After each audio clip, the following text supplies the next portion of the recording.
इस देश का दुर्भाग्य है कि हिंदू सांप्रदायिकता पे ओवर डिस्कशन होता है, लेकिन मुस्लिम सांप्रदायिकता जो हिंदू सांप्रदायिकता की जड़ है उस पर कभी इस देश के अंदर डिस्कशन नहीं होता है। मुस्लिम सांप्रदायिकता पे कभी कोई टीवी चैनल में आम तौर से डिस्कशन लोग नहीं करते हैं। और मैं समझता हूँ कि सारी हमारे हमारे प्यारे देश की समस्याओं की, आप कोई भी समस्या देंगे उसके जड़ में आपको मुस्लिम सांप्रदायिकता मिलेगी। तो हिंदू सांप्रदायिकता पे ओवर डिस्कशन मिलता है। जिसको बोलने की तमीज नहीं है वो खड़ा होकर बोलने लगता है कि साहब सांप्रदायिकता इस देश के अंदर बहुत सांप्रदायिकता का माहौल है ये, और उसी के जमाने पे मुस्लिम सांप्रदायिकता उसको नहीं दिखाई देती।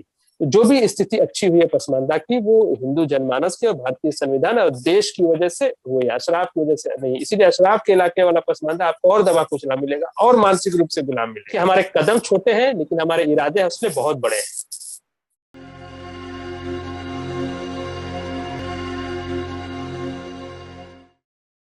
आज का जो विषय है बहुत ही महत्वपूर्ण विषय है, और मैं समझता हूं कि ये अपने आप में एक तरह की पहली इस तरह पे वार्ता होने जा रही है। इस चीज को अब तक बहुत इग्नोर किया गया है।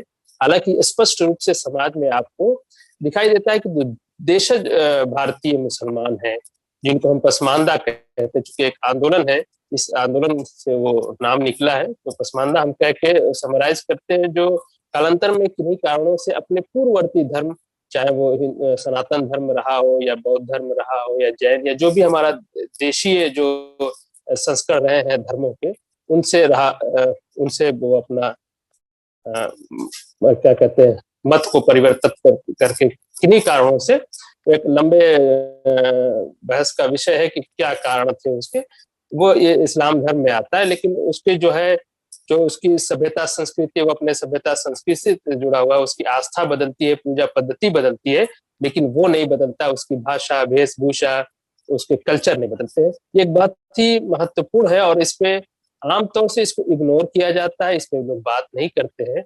और मुस्लिम समाज को एक मोनोलिथ बना के कि भाई एक समाज है, एक इकाई के तौर पर उसको प्रस्तुत किया जाता है। और मुस्लिम समाज का नेतृत्व बाहर से आई हुई जातियां, शेख सैयद, मुगल पठान, जो खुद को अशराफ कहते हैं। अशराफ जो है शरीफ शब्द का बहुवचन है, इसका एक बहुवचन शोरफा भी होता है। तो शोरफा और अशराफ का शब्द आमतौर से उर्दू लिटरेचर में, फारसी लिटरेचर में आपको दिखाई देंगे। इस इतने महत्वपूर्ण विषय पे बात कराने के लिए, बात करने का अवसर देने के लिए संगम टॉक का मैं आभार व्यक्त करता हूँ। अब मैं इस पे अपनी बात शुरू करना चाहता हूँ। देखिए, सबसे पहले ये समझना होगा कि जो देशज पसमानदा है, इनके साथ भेदभाव किन आधार पे? मुख्य रूप से आप देखेंगे तो मुख्य रूप से 3 आधार पे पसमानदा के साथ भेदभाव है, और ये खुलेआम। पहला जो है नस्ल या जाति के आधार पे, दूसरा सभ्यता संस्कृति के आधार पे, और तीसरा क्षेत्र के आधार पे। ये मुख्य रूप से, मैं थोड़ा सा इसको डिफाइन करता हूँ कि नस्ल और जात के आधार पे भेदभाव क्या है। इससे पहले जो संगम टॉक पे हम लोगों ने बात किया था, उसमें बहुत स्पष्ट रूप से, बहुत डिटेल में हम लोगों ने बात किया था कि जो बर्थ के अकॉर्डिंग है कि इंडियन जो है, फिर वहाँ जो मोहम्मद सल्लल्लाहु अलैहि वसल्लम के घर के लोग हैं, या जो उनके बड़े सहाबा कहा जाता है इस्लामिक टर्म में, जो उनके साथी थे, उनके जो वंशज है उनसे अपने को जोड़ते हैं। ये सेंट्रल एशिया के लोग या जो बाहर से आई हुई जातियां हैं, तो वो मानती हैं कि ये उनकी जात या उनकी नस्ल जो है आला है, बड़ी है। आप तमाम कॉन्सेप्ट देखेंगे इस्लामिक फिक्र की किताबों में, देखेंगे कि सैयद जो मोहम्मद के घर वाले माने जाते हैं सल्लल्लाहु अलैहि वसल्लम के, ये कहा जाता है कि वो दिव्य ज्योति से पैदा हुए हैं, वो नूर से पैदा हुए हैं। नूर शब्द आता है अरबी भाषा का, कि वो नूर से पैदा हुए हैं, और बाकी लोग जो है मिट्टी से पैदा हुए हैं। जबकि कुरान ये कहता है कि जो आदम, जो कुरान का अपना जो एक एक्सप्लेनेशन है इस्लामिक धर्म का, कि सबसे जो प्रथम पुरुष यहाँ दुनिया के अंदर जो अवतरित हुए वो आदम थे, वो नबी भी थे, तो आदम से वो मिट्टी के बने हुए थे। लेकिन सैयदवाद जो है, और ये इनका ये क्लेम होता है कि नहीं, हम दिव्य ज्योति से बने हुए हैं। तो बर्थ के आधार पे, नस्ल के आधार पे स्पष्ट रूप से भेदभाव है। आप कहीं भी देखेंगे इस देश के अंदर, जितनी भी संस्थाएं देखेंगे जो अल्पसंख्यक और माइनॉरिटी के नाम पे है, उसमें सब अशराफ वर्ग ही आपको मिलेगा। जो बाहर से आई हुई जातियां आक्रांता रही इस देश के अंदर, इस देश में शासक वर्ग रही, आज भी हैं। आप स्पष्ट रूप से देखेंगे माइनॉरिटी और अल्पसंख्यक का शब्द एक जो है छलावा है, और अली अनवर जो पसमानदा महाज के जो जनक हैं उस संगठन के और राज्यसभा के पूर्व सांसद भी रह चुके, उन्होंने एक किताब लिखी मसावात की जंग। उस किताब के शुरू में वो लिखते हैं कि अल्पसंख्यक शब्द हमारे लिए छलावा है, हमें हमें डरावना लगता है, हम बहुसंख्यक समाज के हिस्सा है। तो आप देखेंगे अल्पसंख्यक अल्पसंख्यक में भी आमतौर से अब जैन है, जो है जैन है या बौद्ध है या और भी जो धर्म पारसी हैं, लेकिन अल्पसंख्यक का एक आम तौर से जो अर्थ होता है वो मुसलमान होता है, और मुसलमान का जो आमतौर से अर्थ होता है वो अशराफ होता है। तो आप देखेंगे अल्पसंख्यक नाम पे, माइनॉरिटी नाम पे अशराफ वर्ग भी आपको हर जगह मिलेगा, न सिर्फ सरकारी संस्थाओं में बल्कि जो गैर सरकारी संस्थाएं हैं, जो एनजीओज हैं, जैसे मुस्लिम पर्सनल लॉ बोर्ड है, जमात इस्लामी है, या और भी बहुत से संगठन है, मिल्ली काउंसिल वगैरह, उसमें सिर्फ मुसलमान नाम पे अशराफ वर्ग ही कब्जा है। तो ये एक जातिगत भेदभाव स्पष्ट रूप से दिखाई देती है। उदाहरण के तौर पर मुस्लिम पर्सनल लॉ बोर्ड में आप देखेंगे तो 150 के आसपास उसमें मेंबर्स हैं, और 50 स्पेशल मेंबर है, मैं समझता हूँ 150-200 के आसपास। उसमें आप 90% भाग का जो मुसलमान है, जो देशज है, पसमानदा, उसकी कहीं से कोई भागीदारी नहीं मिलेगी। इक्का दुक्का अगर कोई होगा तो वह अशराफ बन के ही उसमें बैठा है। तो स्पष्ट रूप से जाति के आधार पर। दूसरा जो है सभ्यता संस्कृति के आधार पर भेदभाव है। वो भारतीय लोगों को, भारतीय पहनावा को, अगर वो मुसलमान है तो जैसे मेरे दादाजी धोती पहनते थे, वो धोती को जो एरिया विशेष का है तो उसको ये हिंदुआना कहते हैं कि हिंदुआना लिबास है, वो उससे एक धर्म विशेष से जोड़ देते हैं। इस पे हम बात करेंगे। तो हमारी सभ्यता से वो काटते हैं। आज का टॉपिक भी यही है, तो इस पे हम फिर बात करेंगे। तो पहला नस्ल और जाति के आधार पर भेदभाव, दूसरा जो है सभ्यता संस्कृति के आधार पे, तीसरा जो भेदभाव है वो क्षेत्र के आधार पे है। अरबी और अजमी का शब्द आप लोगों ने सुना होगा। अरबी कहते हैं जो अरब के लोग हैं, दूसरा अजमी, जितने भी नॉन अरब हैं वो सबको अजमी कहते हैं। और अजमी अरबी भाषा का शब्द है जिसका शाब्दिक अर्थ होता है गूंगा के। वो हम भारतीयों को गूंगा समझते हैं। संगम टॉक जो है मौका दिया है बात करने की, और लोग सुन रहे हैं कि मैं गूंगा नहीं हूं, मैं बोल भी सकता हूं। तो मैं संगम टॉक का फिर आभार व्यक्त करूंगा कि वो उन्होंने हमें बोलने वाला समझा। हम अपने दुख दर्द की बात यहाँ आपके इतने बड़े मंच से हम अपने देशवासियों से साझा कर रहे हैं। तो अरबी और अजमी का एक भेद है, और इस्लामिक फिक्र की किताबों में साफ लिखा हुआ कि अरबी और अजमी बराबर नहीं है। यानी अरबी की अजमी से शादी ब्याह का रिश्ता नहीं हो सकता है, और अजमी कभी खलीफा नहीं हो सकता। खलीफा जब भी होगा कुरैश होगा, जो मोहम्मद सल्लल्लाहु अलैहि वसल्लम की डायनेस्टी, तो उनका जो लीनेज है वो जो है उसी से होगा। तो ये स्पष्ट रूप से है। अब आते हैं, हम बात करते हैं कि सभ्यता और संस्कृति। देखिए, जब सभ्यता संस्कृति की बात की जाती है तो उसमें आप देखेंगे कि सभ्यता संस्कृति में भाषा है, वेशभूषा है, जो डिफरेंट शादी ब्याह के कल्चर होते हैं, या जो जन्म के वक्त कल्चर होता है, जो भी सुबह से शाम तक के जो भी हम क्रियाकलाप करते हैं, वो हमारी सभ्यता से, हमारी संस्कृति से चलता है। और कहीं कहीं तो सभ्यता संस्कृति का मामला ऐसा है कि धर्म की चीजें पीछे हो जाती हैं, सभ्यता हावी हो जाती है। जैसे मैं बताऊं, पसमानदा के जो शादी ब्याह होते हैं, तो निकाह का एक खुतबा अगर आप छोड़ दें तो सारी चीजें उस क्षेत्र विशेष की सभ्यता संस्कृति के अकॉर्डिंग होता है। वहां के जो उस क्षेत्र विशेष का जो हिंदू है, सिख है, जैन है, जो भी जिस धर्म का भी है, उसकी जो एक अपनी सभ्यता है, उसके अकॉर्डिंग उसकी शादी ब्याह होती है। तो निकाह का खुतबा छोड़ दे आप तो सारी चीजें एक पसमानदा की शादी ब्याह में भारतीय सभ्यता संस्कृति गवर्न करती है। इवन आप महिलाओं के जो छोटे छोटे जिसमें महिलाएं इन्वॉल्व होती है, हल्दी का रस्म है या और भी चीज है, वो खालिस आपको भारतीय दिखाई देता है। जिसको अशराफ उलमा, अशराफ इंटेलेक्चुअल हिंदुआना कह के कहते ये हिंदुआना हिंदुआ, तो कुछ आपको अरबीकरण इसको कह लीजिए, अशराफीकरण भी आपको दिखाई देगा। तो ये एक उसका वो है। तो कभी कभी मैं ये कहना चाहिए कि सभ्यता आगे हो जाती है, धर्म पीछे हो जाता है। धार्मिक कर्मकांड पीछे हो जाते हैं, सभ्यता आगे हो जाती है। तो एक चीज है। तो ये उसको जो है, अब अशराफ वर्ग का ये हमेशा से एक चाल रही है कि वो भारतीय जो कन्वर्टेड मुस्लिम है, उनकी चीजों को किसी धर्म विशेष से जोड़ के उसको काटने की कोशिश करते हैं कि भाई ये हमारा नहीं है, ये तुम्हारा नहीं है, ये हिंदुआना एक धर्म विशेष कर्म है। ये एक बड़ी कामयाब चाल है। इसमें हम लोग फंसे भी हुए हैं, और कुछ लोग जो समझदार हैं, जो आगे आने की कोशिश कर रहे हैं, उनको भी इसी तरह से वो समझा दिया जाता है। क्योंकि भाई जब हम मुसलमान हैं तो हिंदू धर्म की चीजें वो क्यों मानेंगे, उससे जोड़ देते हैं। जबकि धोती पहनना, साड़ी पहनना ये किसी धर्म विशेष से नहीं है, इससे इस्लाम पे कहीं टकराव नहीं है। इस्लामिक फ़िक़्ह में आप पढ़ेंगे तो उर्फ़ की शब्दावली आती है। उर्फ़ का पूरा एक चैप्टर होता है, कॉन्सेप्ट होता है, और वो उर्फ़ यही कहते हैं कि जो लोकल कस्टम्स हैं, जो परंपराएँ हैं, जो सभ्यता है, वो इस्लाम के अंदर अलाउ है। लेकिन अशराफ उलमा जो है इस चीज़ को सामने नहीं ले आते। अब कुछ पसमानदा उलमा है, जैसे मसूद आलम फलाही है, डॉक्टर मौलाना अब्दुल हक कासमी जी है। इस तरह के उलमा जो हैं, मौलाना हबीबुर रहमान साहब आज़मी ने बहुत पहले 1930-32 में एक किताब के जवाब में उन्होंने एक किताब लिखा था।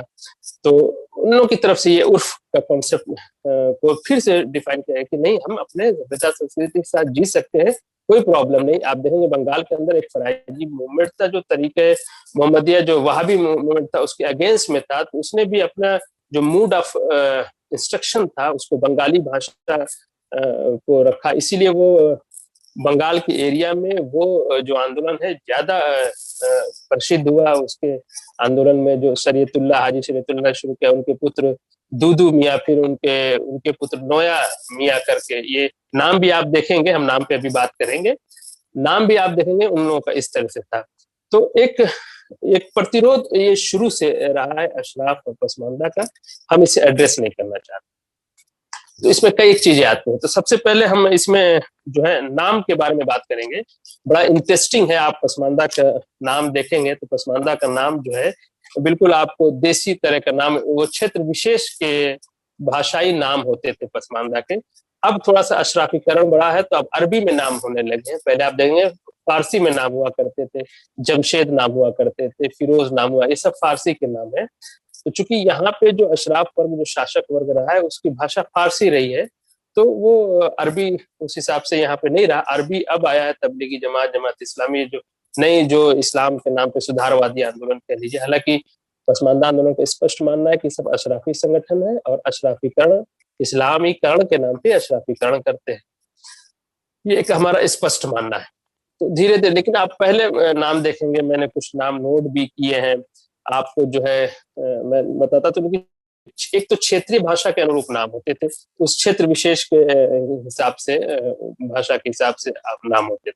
दूसरा, जो दिन है, जो हमारा सोमवार है, मंगलवार है, बुधवार है, इस आधार पे भी पसमानदा के नाम होते थे। बहुत मशहूर आप देखेंगे नाम जो है मंगरू नाम आम तौर से पसमानदा के आपको मिलेंगे, जो मंगल के दिन, हमारे यहाँ मंगल को मंगर कहते हैं भोजपुरी भाषा में, कि मंगर के अइहा मिले, यानी मंगल को जो है, मंगल के दिन जो पैदा हुआ उसका नाम मंगरू हो गया, जो बुध के दिन पैदा हुआ उसका नाम बुद्धन हो गया, जो जुमेरात बृहस्पतिवार को हम लोग जुमरात कहते हैं, वो जुमराती हो गया, जो जुमा के दिन पैदा हुआ वो जुम्मन हो गया। आपने देखा एक अकबर इलाहाबादी ने एक शेर भी लिखा है कि काउंसिल में सभी सैयद, मस्जिद में फ़कत जुम्मन।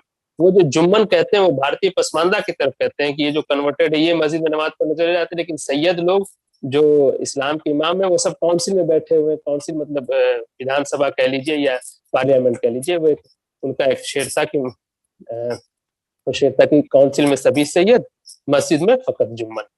तो जुम्मन, बुद्धन, मंगरू, समारोह, शनिचर, इस तरह के नाम आम तौर से आज भी मिलते हैं, ऐसा कुछ नहीं है, लेकिन अब थोड़ा-सा अरबीकरण ज़्यादा हो रहा है, शाफीकरण ज़्यादा हो रहा है।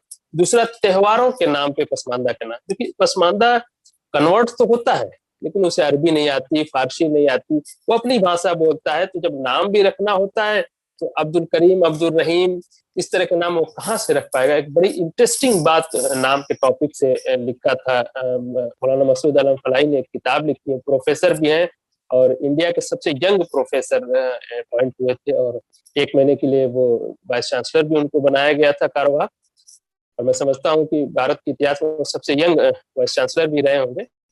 अब उनको पद से हटा दिया गया है। उन्होंने अपनी किताब हिंदुस्तान में जात-पात और मुसलमान में इसके ऊपर चर्चा की है कि एक अहमद सईद का जो वहाबी आंदोलन के सूत्रधार थे, वो पश्चिमी यूपी में कहीं तकरीर कर रहे थे, वहाँ एक मजमे में एक नौजवान लड़का मुसलमान हुआ, तो उन्होंने उसका नाम अब्दुल रहमान रखा। जहाँ तक मुझे याद आ रहा है यही नाम था। तो वहाँ के जो शुरफा लोग थे, जो शरीफ लोग थे, अपने को शरीफ कहते हैं, बड़ा एक हम लोग मिसकंसेप्शन है। शरीफ का मतलब उच्च वर्ग का, जो विदेशी नस्ल के लोग हैं, जो आज भी बहुत शान से अपने नाम के आगे शेरवानी, किरमानी, बुखारी लिखते हैं। ये सब ईरान और सेंट्रल एशिया के शहरों और क्षेत्रों के नाम है। शेरवानी का मतलब आप पहनने वाला शेरवानी ना समझिएगा। एक बहुत बड़ी पत्रकार भी है शेरवानी नाम से, एमपी भी रहे एक शेरवानी नाम से। शेरवान एक जगह है ईरान के अंदर, वहां से आज भी हमको बताते हैं कि हम बुखारी हैं, शेरवानी। ये हिंदुस्तानी और भारतीय अपने नाम के आगे नहीं लिखते हैं।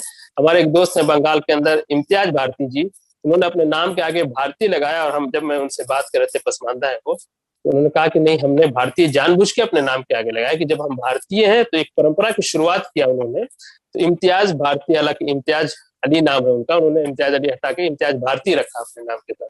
तो अशराफ के नाम के साथ आप देखेंगे विदेशी चीजों का, और ये हमेशा पसमानदा के ऊपर रौब भी डालते रहते कि मैं फलाने की नस्ल से हूँ, मेरे मोहम्मद सल्लल्लाहु अलैहि वसल्लम से नस्ल मिलती है, मेरे प्रथम खलीफा अबू बकर सिद्दीक से मेरी नस्ल मिलती है। पसमानदा पे रौब डालते रहते हैं। एनीवे, मैं ये कह रहा था कि नाम का एक जो है, तो उन्होंने जो शरीफ जो है वो ये कहे जाते हैं जो बाहर से आई हुई जाती हैं। तो वहाँ के जो शुरफा थे, जो अशराफ थे, उन्होंने एतराज किया कि हजरत ये जो, हालांकि जो जो तकरीर कर रहे थे सैयद थे, सैयद अहमद, आपने नाम सुना होगा, वहाबी आंदोलन के सूत्रधार थे वो। तो सैयद अहमद शहीद बरेलवी रहमतुल्लाह अलैह, इस तरह करके उनका नाम है बड़ा सा।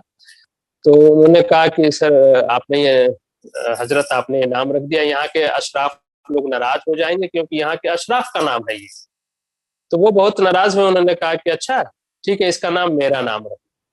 तो देखिए इतना बड़ा एक जो है आंदोलन का सूत्रधार है, उसकी बात तक को लोगों ने एतराज कर दिया, तो फिर उन्होंने अपना नाम अहमद रखा।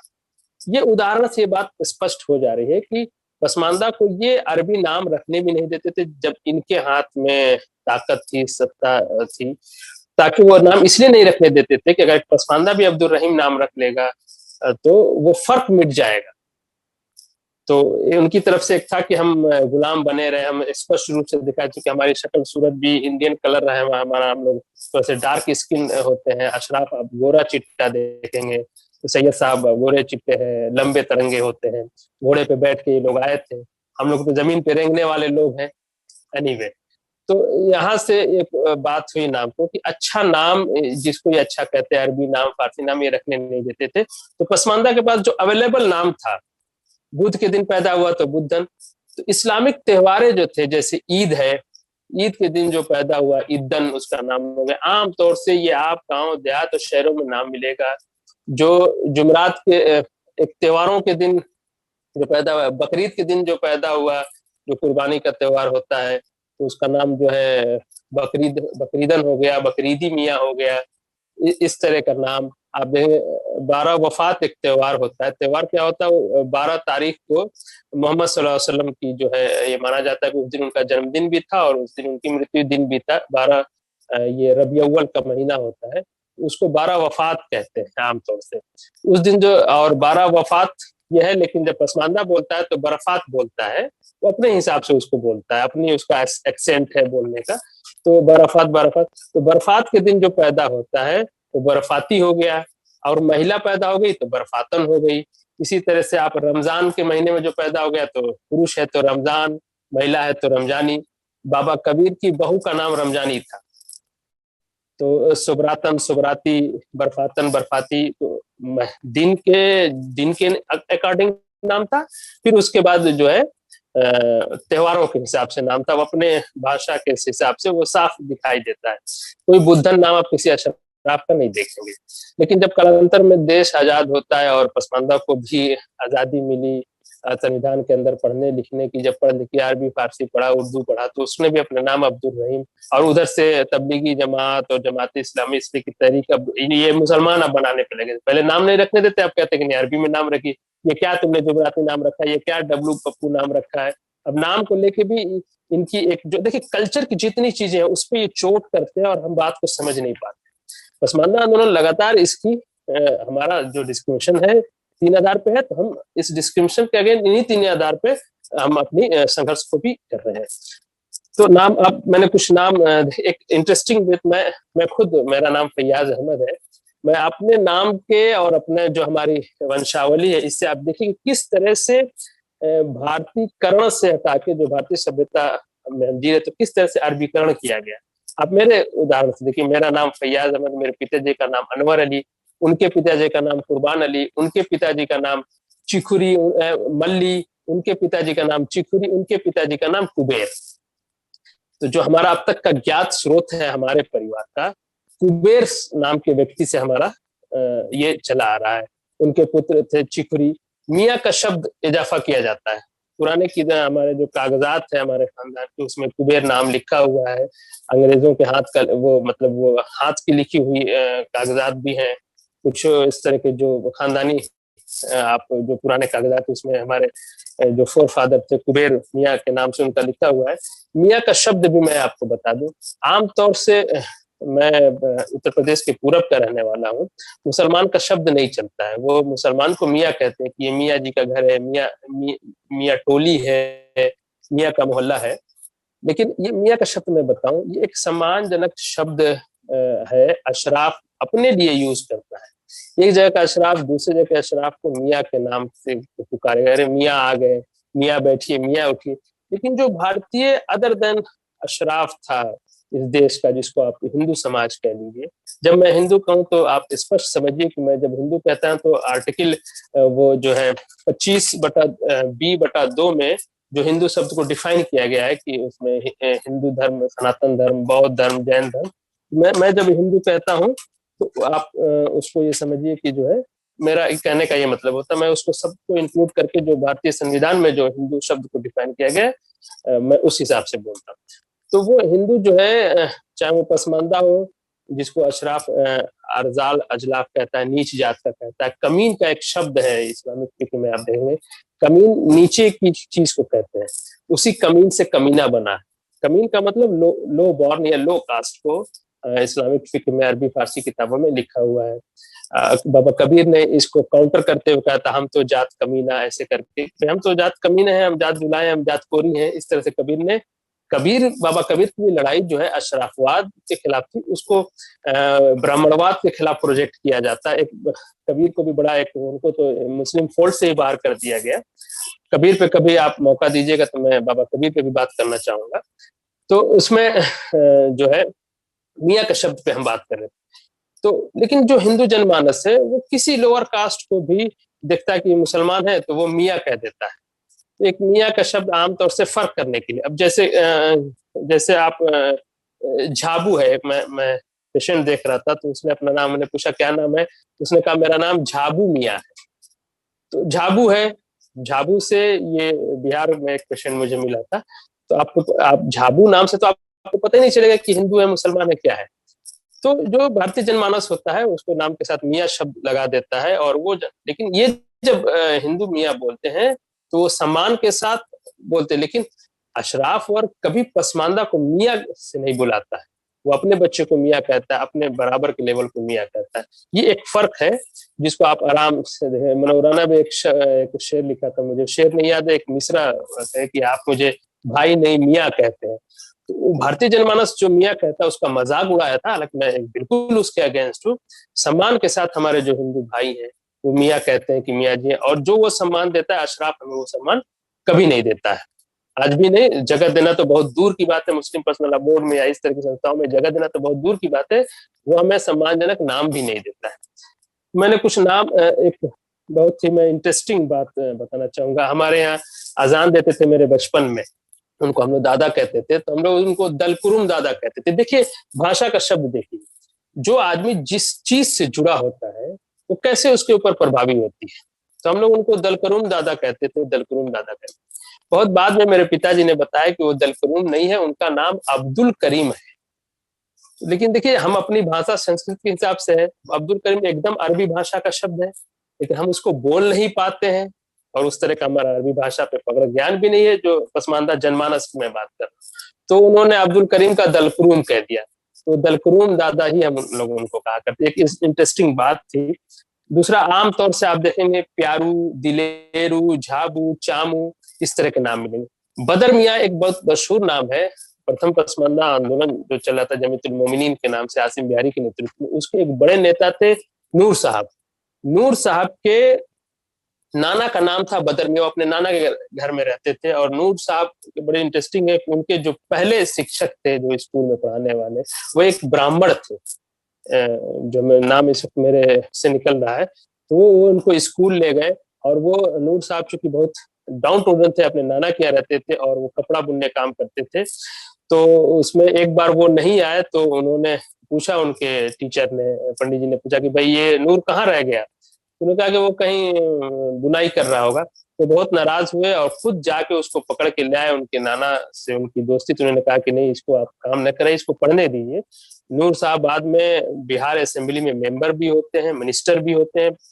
वो जो 1946 का इलेक्शन था, जिसको रेफरेंडम माना जाता है कि मुस्लिम लीग उसमें जीत गई, उस बिहार के इलेक्शन में मुस्लिम लीग के खिलाफ जो 11 सीट, जो 6 सीट मोमिन कॉन्फ्रेंस ने जीती थी, जो पसमानदा आंदोलन थी, और 11 जगह सेकंड पोल किया था, उसमें एक सीट नूर साहब ने भी जीता था।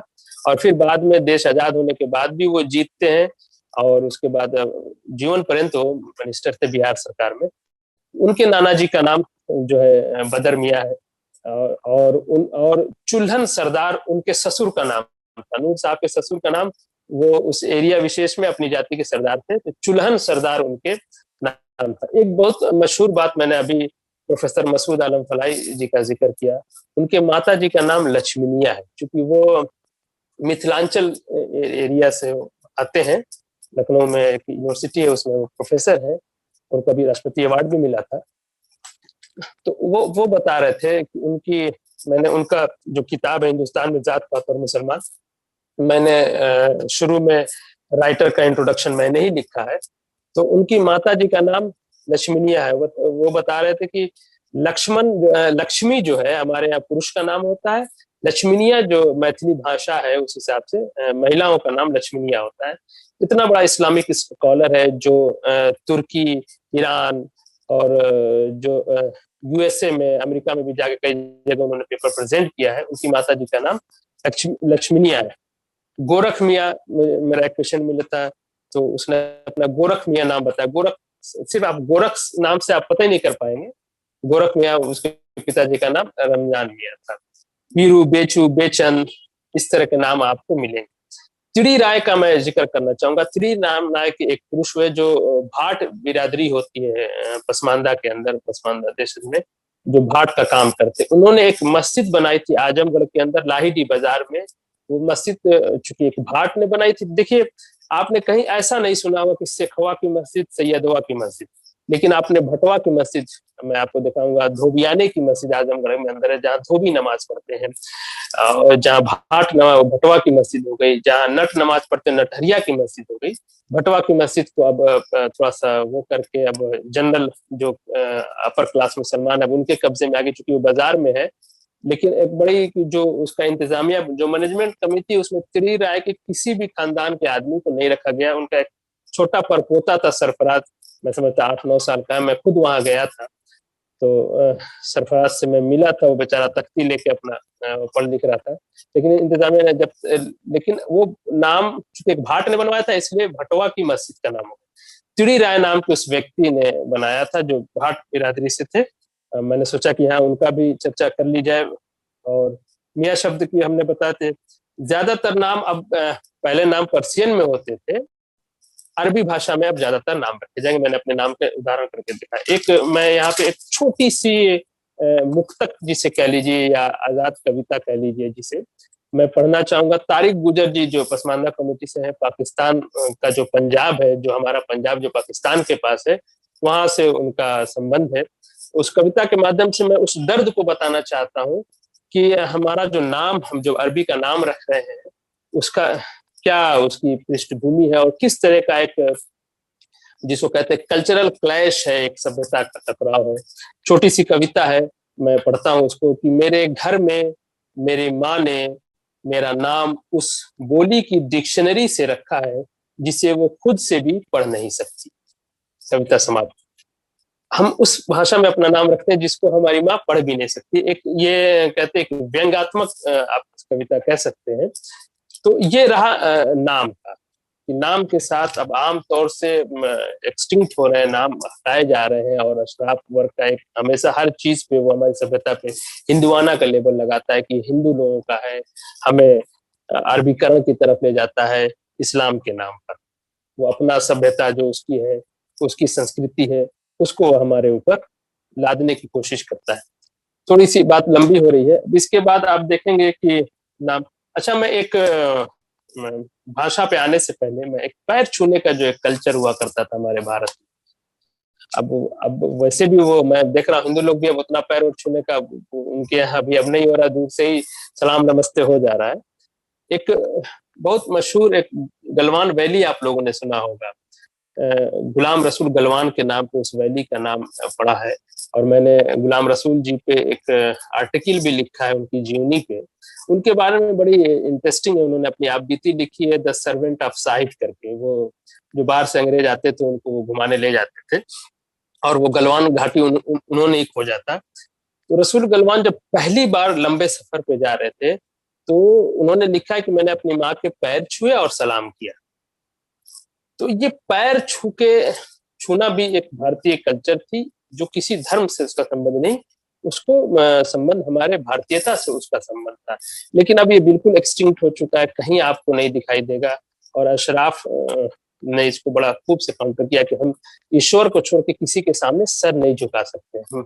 लेकिन आप एक देखेंगे सूफीज्म में एक सजदा ताजिमी होता है, एक सजदा तो ईश्वर को होता है, लेकिन आप सूफीज्म में आमतौर से मैंने अपनी आंख से देखा है कि सूफी के पैर पे लोग अपना सर रख देते हैं। पैर छूना तो बड़ी चीज हो गई, बिल्कुल अपना सर उसके पैर पे रख देते हैं। मैंने अपनी आंख से देखी है हैदराबाद के अंदर। मैंने एतराज भी किया, जबकि इस्लामिक कॉन्सेप्ट से देखेंगे कि ईश्वर के अलावा आप किसी के सामने सजदा नहीं कर सकते। लेकिन अशराफ इसको कैसे डिफेंड करता है, वो कहता है कि ये सजदा इबादती नहीं, ये सजदा ताजीमी है, यानी किसी के सम्मान में हम सजदा कर रहे हैं।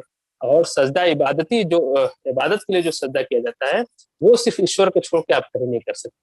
तो ये अपने सर पे पैर रखने को डिफेंड कर ले जाते हैं, जायज करा लेते हैं, लेकिन जब पसमानदा अपने माँ बाप के पैर छूता है तो उसको एक हिंदुआना कहके उसको काट देते हैं। और ये समाज से तकरीबन पैर छूने वाला रस्म हमने तो नहीं देखा है कोई पसमानदा किसी अपने माँ बाप का पैर छूता। अब आ जाइए इसमें जो है भाषा। भाषा देखिए बहुत ही इम्पोर्टेंट होती है, और पसमानदा की जो भाषा है वो उसकी क्षेत्र विशेष की भाषा होती है। यूपी के अंदर आप देखेंगे जो पूरब के हैं भोजपुरी बोलते हैं। आप यूपी के अंदर जो है ब्रज भी चलता है। और आप ऐसे थोड़ा सा और बढ़ेंगे साउथ इंडिया में तमिल है, तेलुगु है, बंगाली है। तो कलकत्ते का जो बंगाल का रहने वाला जो पसमानदा है वो बंगाली बोलता है। जो तमिलनाडु का रहने वाला है, चेन्नई का रहने वाला है, वो तमिल बोलता है। इसी तरह से अपनी क्षेत्र विशेष की भाषा। देखिए आप एक बात बहुत गौर करेंगे, भाषा और वेशभूषा। आप देखेंगे कि चेन्नई का अशराफ, अहमदाबाद का अशराफ, पुणे का अशराफ, लखनऊ का अशराफ, बनारस का अशराफ, चंडीगढ़ का अशराफ, अमृतसर का अशराफ, कोलकाता का अशराफ, आप असम में चले जाइए डिब्रूगढ़ का अशराफ, ये सब की शेरवानी पहनते हैं, उर्दू बोलते हैं। लेकिन आप चेन्नई का पसमानदा, अहमदाबाद का पसमानदा, बनारस का पसमानदा, लखनऊ का पसमानदा, कोलकाता का पसमानदा, ये सब अपने क्षेत्र विशेष की भाषा बोलते हैं, और क्षेत्र विशेष के परिधान भी होता है। अब तो परिधान आप देखें, वेशभूषा भी अब सब जीन्स और टी शर्ट, मैं शर्ट पहन के बात कर रहा हूँ, लड़कियां अब जीन्स पहनने लगी हैं, सलवार समीज पहनने लगी हैं। लेकिन एक जो कल्चर था हमारे साड़ी का, तो आप देखेंगे अशराफ चूंकि बाहर से आया उसका एक कल्चर है, तो वो चेन्नई वाला भी उर्दू बोलता है, उसको दक्कनी कह के बोलता है, और जो है अहमदाबाद वाला भी बोलता है, लखनऊ वाला भी बोलता है। स्कूल बने हुए हैं बाकायदा उर्दू के कि ये दहलवी उर्दू है, ये लखनवी उर्दू है, ये दक्कनी उर्दू है, ये हैदराबाद वाली उर्दू है। तो इस तरह से आप देखेंगे। लेकिन पसमानदा का हर जगह आप अलग अलग है। मैं प्रकाशम डिस्ट्रिक्ट में गया था, वहां पसमानदा बिल्कुल तेलुगु बोलता है, और उर्दू से, हालांकि उसको भी ये बताया, वो तेलुगु बोलने वाला। एक अजीब चीज है कि तेलुगु बोलने वाला पसमानदा से जब पूछेंगे आप तो क्या भाषा, तो कहता है कि नहीं हमारी भाषा उर्दू है। वो तेलुगु में बोलता है कि उसकी भाषा उर्दू है। ये अशराफवाद इस तरह से हमारे हावी है, इस तरह से हमारे हमारे मन मस्तिष्क को अशराफ ने गुलाम बना के रखा है। हमारे शरीर तो गुलाम है, ये मन मस्तिष्क भी इस तरह से गुलाम है। भोजपुरी बोलने वाला अपनी माँ से भोजपुरी में बात करता है, उससे पूछिए कि तुम्हारी भाषा क्या है, तो वो उर्दू कहता है। उर्दू एक टूल रही है, और उर्दू को बाकायदा इस्टेब्लिश किया गया है अशराफी भाषा के तौर पे। एक बड़ी चीज है, वो मुझे किताब का नाम नहीं याद आ रहा है, उन्होंने किसी कोई बुजुर्ग कहते हैं जो सूफीज्म में या कोई इस्लामिक बहुत बड़ा मौलवी मौलाना हो जाता है, उसको लोग बुजुर्ग कहते हैं आमतौर से किताबों में। तो एक बुजुर्ग ने ख्वाब देखा कि अल्लाह मियाँ जो है ख्वाब में वो देख रहा है कि अल्लाह मियाँ उर्दू बोल रहे हैं। तो उसने पूछा कि या अल्लाह जो है आप उर्दू कैसे बोल रहे हैं? आपको तो अरबी बोलना चाहिए। आपने ये उर्दू कहाँ से सीखा? तो अल्लाह मियाँ जवाब देते हैं कि ये उर्दू मैंने अशरफ अली थानवी, डिप्टी नज़ीर और भी 1-2 नाम था इसी तरह उस वक़्त के जो मशहूर नाम थे अशराफ उलमा के, वो उनका नाम लिया अशरफ अली थानवी, डिप्टी नज़ीर, इन लोगों से मैंने उर्दू सीखा। इस तरह की काल्पनिक कथा कह के, ख़्वाब कह के वो बता रहे हैं कि उर्दू इतनी इम्पोर्टेंट है, उर्दू पूरा देखिए पाकिस्तान मूवमेंट जो चली थी, उसमें उर्दू को टूल की तरह इस्तेमाल किया गया था। जिन्ना पे एक एलिगेशन ये भी था कि वो अंग्रेज़ी बोलने वाले थे।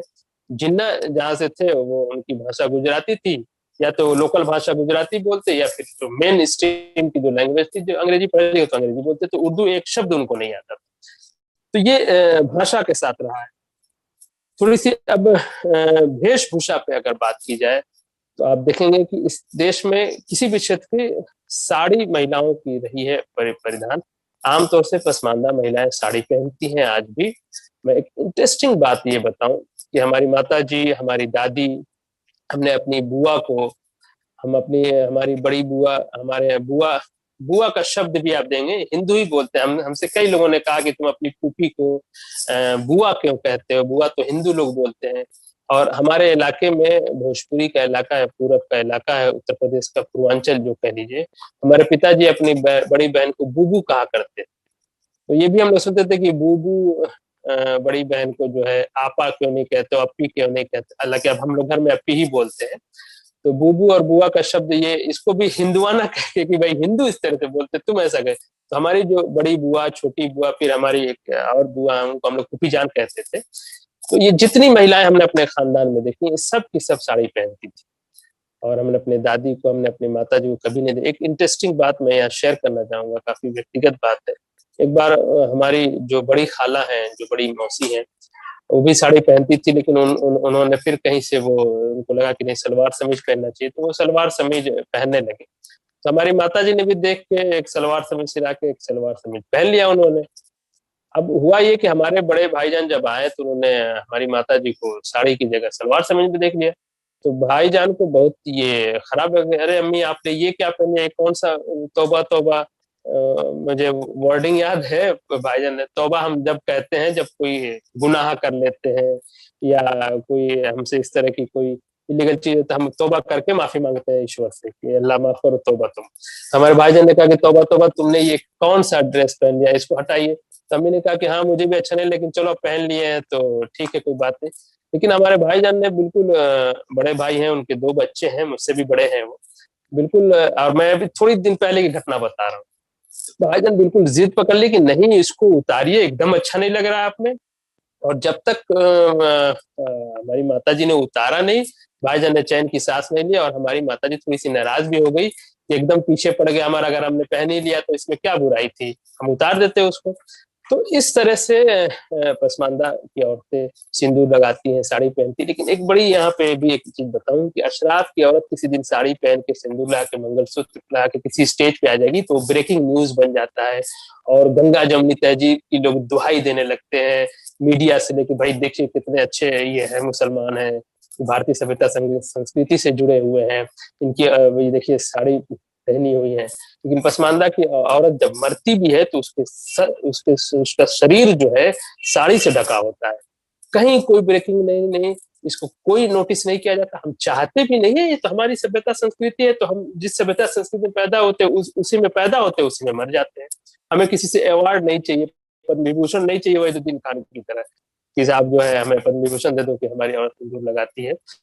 तो ये साड़ी के साथ मैंने अब तो आजकल सलवार-समीज़ आ गए, मैंने देखा है घर में हमारी भाभी वगैरह अब सलवार-समीज़ भी पहनने लगी हैं। लेकिन आज भी जो ओकेज़न्स हैं, शादी-ब्याह का ओकेज़न है या और भी कोई घर में इस तरह की बात होती है तो साड़ी ही पहना जाता है, वही हमारा ऑफ़िशियल ड्रेस आम तौर से पसमानदा का है। बंगाल में आप देखें, आप साउथ इंडिया में चले जाएँ, लेकिन आप अशराफ की औरतों को देखेंगे, सलवार-समीज़ पहनती थी। मैं जब बचपन में छोटा था तो हमारे मोहल्ले में कुछ लोग पठान लोग रहते थे, तो उनकी महिलाओं को जो मैंने देखा था कि सलवार-समीज़ पहनती थी। तो हमने अपनी दादी से पूछा कि जो है ये लोग इस तरह का क्यों पहनते थे? अरे वो पठान है, पठान वही पहनते हैं, साड़ी नहीं पहनते हैं वो लोग। तो इस तरह की है। हालांकि पंजाब की तरफ जाएंगे तो वहाँ सिख भी सलवार कमीज पहनते हैं, वहाँ हिंदू औरतें भी सलवार कमीज पहनती हैं। एक कल्चर विशेष की जो बात हम कर रहे थे, लेकिन हमारे यहाँ इस तरह की बात नहीं नहीं है। अब आप ये वेशभूषा की बात हो गई। अब हम आपको थोड़ा सा उस पर बात करेंगे, शादी ब्याह का जो कल्चर है। आप देखेंगे कि शादी ब्याह में आप देखेंगे जो हल्दी का रस्म है, या मुझे याद है खूब अच्छी तरह से हमारी दादी जो ढोलक लेके और वो ढोलक बजाती थी और बड़ा सा चम्मच लेके टक टक टक टक, वो उनका गीत बहुत मशहूर था हमारी दादी जी का। और आसपास जब शादी पड़ती थी तो लोग बहुत बुला के ले चलते थे कि चाची तो के चले के बाद। तो हालांकि हमारी दादी ने फिर गीत गाना बंद कर दिया था। फिर हमारे घर में जो थोड़ा सा अशराफीकरण कह लीजिए या जो भी इस तरह का चीज हमारे खानदान में हुआ, और दादी ने फिर उनको ये बताया गया कि हिंदुआना शब्द है, गीत गाने से जो है हराम है और ये है, इस तरह की बात उनको बताई गई। जबकि इस्लाम में इस तरह की कोई इस तरह का हमारा लोकल के सभ्यता संस्कृति से कोई टकराव नहीं है। ये अशराफ हमें बता के कहता है कि ये देखो इस्लाम के खिलाफ है, ये हिंदुओं की चीज है, इसको छोड़ दो। लेकिन हमने अपने बचपन में खूब अच्छी तरह से याद है, दादी बहुत अच्छा गीत गाती थी हमारी फूफी जान के साथ बैठ के, हमें याद भी है, और शादी ब्याह में वो गाती थी। तो गीत और ढोलक, शादियों का जो कल्चर है, अब तो डीजे बजने लगे हैं। मैं देख रहा हूँ कि अब हिंदू लोगों में भी ढोलक वगैरह खत्म हो रहा है, औरतें जो है अब डीजे बजा के ही सब हो जा रहा है। तो वो एक गीत शादी ब्याह में जो हल्दी मेहंदी का है, उसको हल्दी लगाना, हमारे यहाँ हमारे कई भाइयों ने हल्दी सिर्फ इसलिए नहीं लगवाया कि ये गैरों का रस्म है, ये हिंदुआना रस्म है, हल्दी हमें नहीं लगाना है, हमें सिर्फ निकाह पढ़वाना है। मेरी माता जी, जब हम भाइयों की शादी हो रही थी तो हमारी माता जी ने कहा कि नहीं, हम सब करेंगे, शादी एक ही बार होती है। तो उन्होंने सब किया, हल्दी मेहंदी सब, जो भी एक हमारी उस क्षेत्र विशेष की सभ्यता संस्कृति। हमने पहले भी कहा कि निकाह का खुतबा अगर छोड़ दिया जाए तो सारी चीजें हमारी भारतीय होती है। जो है बारात का ले जाना, दहेज हालांकि कुप्रथा हम मानते हैं, लेकिन वो भी चलता है पसमानदा में, इसीलिए कि जो है वो हमारे भारतीय सभ्यता की चीज है। अच्छी बुरी है वो एक अलग बहस का मुद्दा है, उस पर हम अभी इसे यहाँ बात करना उचित नहीं है। तो शादी ब्याह के आप रस्म देखेंगे, एक हमारे यहाँ एक बहुत चीज होती है, एक दूल्हे की तरफ से दुल्हन के लिए जो शादी के टाइम पे जो जाता है उसको हमारे यहाँ डाला कहा जाता है। पुराने जमाने में डलिया होती थी और जो बड़ा होता था बांस का बना हुआ उसको डाला कहते थे, उसी में रख के वो सामान जाता था, तो उस रस्म का नाम ही डाला है। अब तो बड़े बड़े ब्रीफकेस और सूटकेस में जाता है। उसका जो कंटेंट के बारे में मैं आपको बताऊं कि उसमें जो कंटेंट रखे जाते हैं उसमें दुल्हन के सामान होते हैं, उसके साज श्रृंगार के सामान होते हैं, उसके पहनने के सामान होते हैं, उसके जेवर होते हैं। उसमें भी आप देखेंगे कि एक बनारसी साड़ी एकदम मस्ट है, और उसमें दुल्हन के माँ के लिए, दुल्हन की बुआ के लिए, दुल्हन के जो महिला पक्ष है, चाचियां हैं, उनके लिए भी कपड़े जाते हैं। और घर में जो काम करने वाली औरतें होती हैं, हमारे यहाँ पौनी कहते हैं, जैसे धोबन है, धोबी का काम करने वाले, नाउन है जो नाव का काम, उनके लिए भी कपड़े जाते हैं। बकायदा पूछते हैं कि भाई आपके यहाँ पौनी क्या है, कौन है, उनके भी कपड़े जाते हैं। सबके लिए साड़ियां जाती हैं, याद रखिएगा, किसी के लिए सूट नहीं जाता है इसमें, बनारसी साड़ी उसमें। और उसमें एक छोटा सा ऐसे रेक्टेंगल बना के उसमें सब मसाले रखे जाते हैं। हमने अपनी माता जी से पूछा था कि मसाले क्यों रखे जाते हैं, तो कहते नहीं ये तो परंपरा है, रस्म है, ये मसाले रखे। और फिर लड़की दुल्हन की चोटी बनाने के लिए जो धागा जाता है गुलाबी रंग का, वो भी यहाँ से तैयार होकर जो पूरा सेट जो आ जाता है, ये पूरा आप इसको अशराफ और कहते हैं कि हिंदुआना रस्म है, डाला नहीं जाना चाहिए, लेकिन आम तौर से प्रैक्टिस होता है। हमने कहा शादी एक ऐसा मौका है पसमानदा के घरों में जहां उसका धर्म पीछे होता है, उसका उसकी सभ्यता संस्कृति आगे होती है। और खासतौर से औरतें इसको लीड करती हैं, तो वो अपने घर में मर्दों से झगड़ा भी कर लेती कि नहीं ये चाहिए, वो चाहिए, ये होना चाहिए, ये नहीं होना चाहिए, वो सारा कुछ होता है। यहाँ मैं एक थोड़ी सी बात आपको बताऊं, क्योंकि सभ्यता संस्कृति बात हो रही थी, personal law, uniform civil code की हम बात करते हैं। आप पसमानदा डेमोक्रेसी पे जाएंगे तो वहाँ बकायदा हमने पसमानदा महिलाओं के साथ बहस किया, पसमानदा पुरुषों का अलग से हमने डिबेट कराया, और मुस्लिम पर्सनल लॉ के विरोध में हमारे 3-4 वीडियोज वहाँ आपको मिल जाएंगे, क्योंकि 1.5 घंटे का डिबेट है वो, कि सिविल कोड में जो सिविल कोड है यूनिफॉर्मिटी की तरफ हम चाह रहे हैं कि इस पे एक जो यूनिफॉर्म सिविल कोड है ऑलमोस्ट उसको पसमानदा आंदोलन सपोर्ट करता है, क्योंकि जो ये जो शादी ब्याह का मामला ये कल्चर के आधारित है, और चूंकि हमारा जब अशराफ से अलग कल्चर है तो हम अशराफ द्वारा बनाए इस्लामिक फिक्र को, जिसको ये ईश्वरीय कह के, दैवीय कह के हमारे ऊपर थोपे हुए, जबकि खुद इस्लामिक फिक्र जो है अरबी, ईरानी और जो सेंट्रल एशिया की जो सभ्यता से, उसके आधार पे वो फिक्र बना हुआ कि शादी ब्याह, तलाक और ये सारी चीजें जो है उसमें है। उस पर हमने स्टैंड लिया कि जब हमारी कल्चर अलग है, आप देखेंगे कि जो महाराष्ट्र का हिंदू है वहाँ कजिन मैरिज हो जाता है, मामा की लड़की से शादी होती है, हमारे यहाँ यूपी में इस तरह से नहीं होता है। तो इस पे यूनिफॉर्म सिविल कोड पे हमने एक स्पष्ट लाइन बनाई थी। उससे कुछ चीजें रिलेटेड है, मैं यहाँ कहना चाहूंगा। जैसे बहु विवाह एक बहुत ही ज्वलंत मुद्दा जिसको आप कह लीजिए। आप देखेंगे अशराफ वर्ग के अंदर बहु विवाह, ये जो डाटा ले आते हैं ना कि मुसलमानों में देखिए बहु विवाह तो अलाउ है, लेकिन कहाँ मुसलमानों में होता है, वो पूरा मुसलमान तो उसमें 90% तो पसमानदा है जिसका कल्चर ही नहीं है बहु विवाह का, तो वो डाटा पेश करते हैं।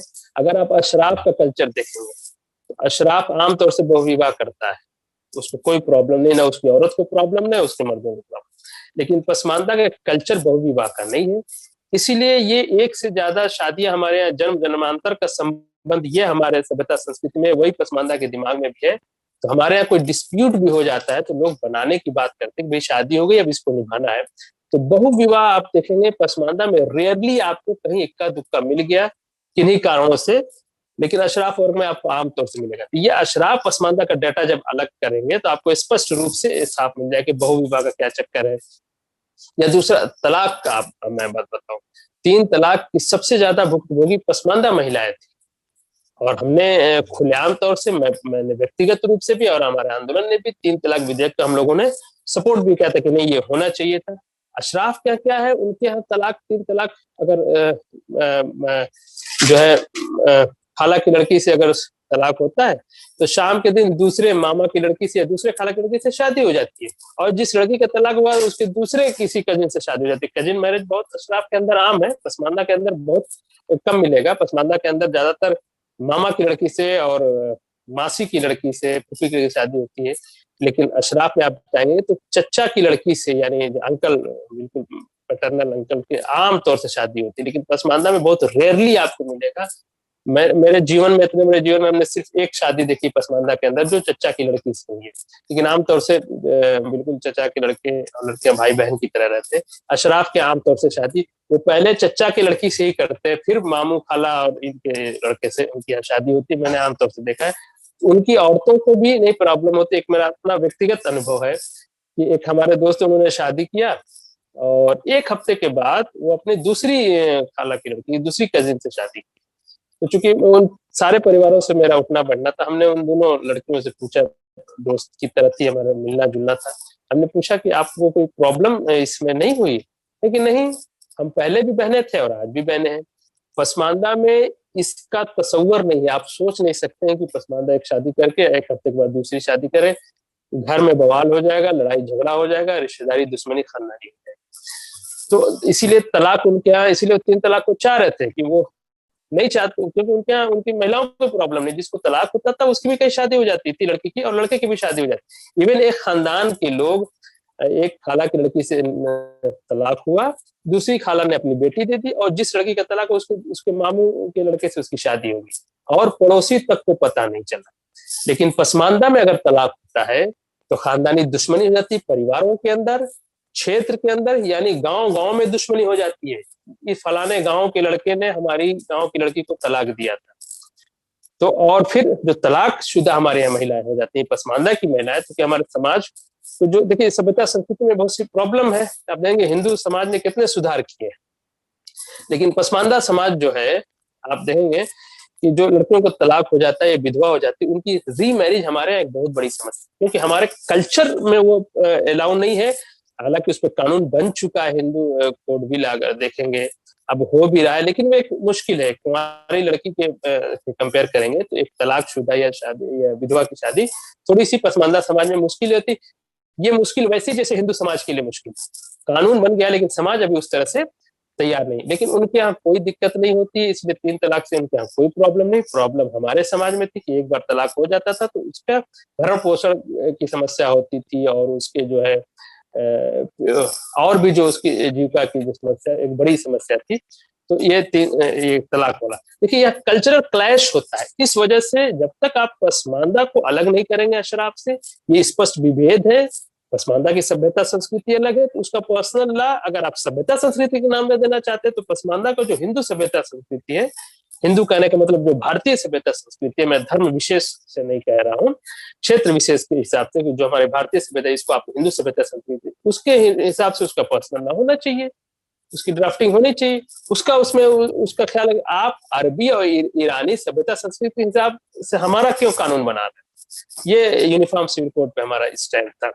दूसरी चीज उसमें आप एक आखिरी बात इसमें में, एक दुख्तरी हिस्सा होता है, यानी लड़की, दुख्तर कहते हैं लड़की को फारसी में, जो बेटियां होती हैं उनको इस्लाम में 50% दिया है, यानी अगर बच्चे को 50% मिलेगा, पुत्र है तो, पुत्री है तो उसको 25%। लेकिन आम तौर से पसमानदा में दुख्तरी हिस्सा है, लेकिन कोई न लेता है न देता है, क्योंकि हम भारतीय सभ्यता संस्कृति से डील होते हैं। आप देखिए कि ये याज्ञवल्क्य में देखेंगे आप, या जो भी वो जो पर्सनल लॉ थे आपको हिंदू के, उसमें महिलाओं को संपत्ति में अधिकार नहीं था। ये बाद में कोडिफाई हुआ और उस महिलाओं को संपत्ति में अधिकार दिया गया। लेकिन आज भी जैसे हिंदू समाज है, मैं पहले पसमानदा वाली बात कर लूं, तो दुख्तरी हिस्सा जो है, यानी लड़की का जो हिस्सा है, कोई बाप अपनी बेटी को नहीं देता, क्योंकि उसके सभ्यता में ये चीज थी ही नहीं। लड़की को हाँ, शादी के वक्त दान दहेज दक्षिणा जितना देना है वो दे देता है, जीवन भर वो अपनी बेटी का ख्याल रखता है भारतीय सभ्यता संस्कृति का, चाहे वो हिंदू या पसमानदा हो। और हमारे त्योहार भी उस हिसाब से बने कि बहाने बहाने के त्योहार बने हैं, ताकि उस त्योहार पे आदमी अपनी बेटी को, अपनी बहन को जाके देख रेख करे, और लोग जीवन भर इसको निभाते भी हैं अपनी बेटी को, कोई अपनी बेटी को छोड़ता नहीं है। लेकिन संपत्ति में अधिकार देने का उस हिसाब से हमारे यहाँ नहीं है। तो पसमानदा इस्लाम धर्म में चला जाता है, इस्लाम धर्म में 25% मिल भी रहा है, लेकिन न कोई लड़की कभी क्लेम करती है पसमानदा की, न पसमानदा गार्जियन अपनी लड़की को देता है। और एक बात यहाँ बताऊं, लेकिन जो महिलाएं पसमानदा की अपना दुख्तरी हिस्सा मांग लेती हैं या ले लेती हैं, समाज उसको बहुत खराब समझता है कि भाई अरे ये कैसी लड़की है कि अपना दुख्तरी हिस्सा ले ले, क्योंकि जिस सभ्यता से वो आती है उसमें अलाउ नहीं है। वैसे आप देखेंगे कि हिंदू समाज में भी जो महिलाएं अपने घर में अपने माता पिता से ले लेती हैं, उनको भी समाज बहुत अच्छा नहीं समझता है कि, और बहुत लड़के अवॉइड करते हैं। अगर वो अपने पति के साथ खुश है तो फिर वो अपने बाप की संपत्ति में नहीं करते। हालांकि कानून बन गया है कि नहीं, उसको भी बराबर, कानून बना तो अच्छा बना कि बराबर मिले। इस्लाम वाले में भी तो वहां भी सुधार होना चाहिए। हमने कहा कि यूनिफॉर्म सिविल कोड हो तो उनको भी, पसमानदा महिलाओं को भी संपत्ति में बराबर का हक मिलना चाहिए। 50% उनको भी मिलना चाहिए, 25% उनको नहीं मिलना चाहिए, लेकिन वो उसको नहीं लेती हैं। इस तरह से चूंकि वो कल्चर में अलाउ नहीं है, इसलिए धर्म में अलाउ होने के बाद, हमने कहा ना कि धर्म पीछे हो जाता है, कल्चर आगे हो जाता है। तो ये एक चीज उसमें है। अब आखिरी में हम एक बात, मैं समझता हूँ तकरीबन मैंने सारी बात आपको बताई दी, नाम पे भी बात हो गई, भाषा, वेशभूषा, शादी विवाह। एक जन्म से संबंधित संस्कार में एक उदाहरण देना चाहता हूँ मैं, पश्चिम बंगाल का। अन्नप्राशन कहलाता है, जब बच्चा 6 महीने का हो जाता है तो उसको अन्न दिया जाता है। अन्नप्राशन का जो त्योहार, ये एक जो ओकेजन है, मैं एक जगह गया था, मैं पश्चिम बंगाल में जब कार्यरत था, तो एक गांव में मैं मेडिकल कैंप में गया था। तो वो फ्राइडे का दिन था, जुमे का दिन था। तो मैं गया, फिर जुमे की नमाज पढ़ने में गया ओपीडी छोड़ के। तो मैं जुमे की नमाज पढ़ के जब निकल रहा था, तो बाहर कुछ लोग जो है खीर बना के बांट रहे थे। उस गांव के जो प्रधान थे, सरपंच थे, वो खीर बांट रहे थे। तो फिर वो, उन्होंने कहा मुझे भी दिया, फिर आके मेरे स्टाफ जो यहाँ था उनको भी दिया। तो हमने पूछा कि भाई ये किस तरह के, क्योंकि हमने उत्तर प्रदेश में देखा था मस्जिदों में जुमे की नमाज के बाद लोग मिठाई बांटते हैं। किसी के यहाँ बच्चा पैदा हो गया तो मिठाई बांटेंगे, किसी की नौकरी लग गई तो वो मस्जिद में जुमे के दिन मिठाई बांटते हैं। माना जाता है कि जुमे के तकरीबन सारे समाज के लोग आते हैं, तो सारे घर घर बांटने से अच्छा है कि मस्जिद में बांट दो, सारे लोगों को मिल जाएगा। तो मैंने सोचा कि शायद कुछ इसी तरह का हो। उन्होंने कहा कि नहीं, आज हमारा नाती जो है उसको आज हमारा अन्नप्राशन था। पहले तो मैं समझा ही नहीं, वो भाषा ही नहीं समझा। फिर मैंने उनसे पूछा, हमारा जो फार्मासिस्ट था बंगाली, हमने पूछा क्या है, तो सर ये अन्नप्राशन कह रहे हैं कि आज अन्न दिया गया है बच्चे को। 6 महीने का जब बच्चा हो जाता है तो एक हमारे यहाँ कल्चर है। हाँ, तो वो अन्नप्राशन मैंने देखा था। तो वो आमतौर से हिंदू मुसलमान सब में होता है। तो जो सभ्यता संस्कृति है आमतौर से आपने देखी, और मैं बिल्कुल अब बात खत्म कर रहा हूँ, लेकिन ये भारतीय सभ्यता संस्कृति से जो पसमानदा समाज का जो जुड़ाव है, जो लगाव है, ऐसा नहीं कि वो उसने जुड़ाव पैदा किया, वो नैसर्गिक रूप से वो इनबॉर्न उसके अंदर है, लेकिन अशराफ वर्ग द्वारा इसको हिंदुआना कह के, हिंदुआना रस्म कह के उससे हमारी जड़ों से काटा जाता है। और ये अशराफ वर्ग इसमें बहुत कामयाब भी है, और हम अपनी जो भारतीय सभ्यता संस्कृति चीजों को अगर हम बरतते भी हैं, करते भी हैं, तो मुख्य धारा के जो मुसलमान है अशराफ, उनसे हम छुपाते भी है कि नहीं, ऐसी कोई बात नहीं है, हमारी अम्मी तो उर्दू बोलती है, घर में वो भोजपुरी बोलता है, बाहर जाके वो उर्दू बोल के अपने को मुसलमान, अशराफ तरह का मुसलमान बनने की कोशिश करता है। जी, तो ये पूरी एक बात थी जो आपकी बात थी। मैं संगम टॉक्स का फिर आभार व्यक्त करूंगा कि उन्होंने हमें इस महत्वपूर्ण विषय पे बोलने के लिए आमंत्रित किया। बहुत बहुत धन्यवाद।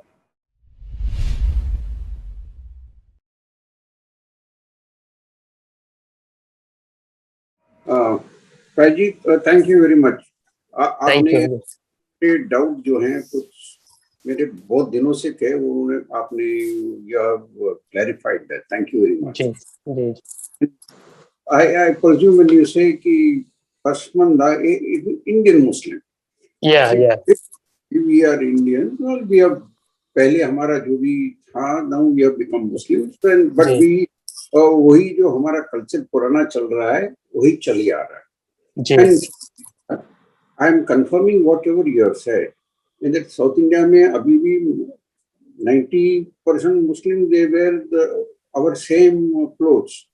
Yeah. White पहनते हैं, white वो क्या बोलते हैं? Exactly, I agree. I have spent some years in during my pursuing of my doctor of medicine. I have spent some years in South India, and I just come to know all these things. You can't find out any difference. Yeah, exact. The name, नाम से कभी पता लग जाता है, या खाना जब खाते हैं तो पता लग जाता है। जी जी जी। अच्छा, नंबर 2 ये regarding names, आप जो कह रहे हैं, I just want to make one point. Christians, at least in South India, you will find half the name is Hindu and half the name is Christian. Ji. Rajesh, Joseph, Rajiv, Edgar, like that.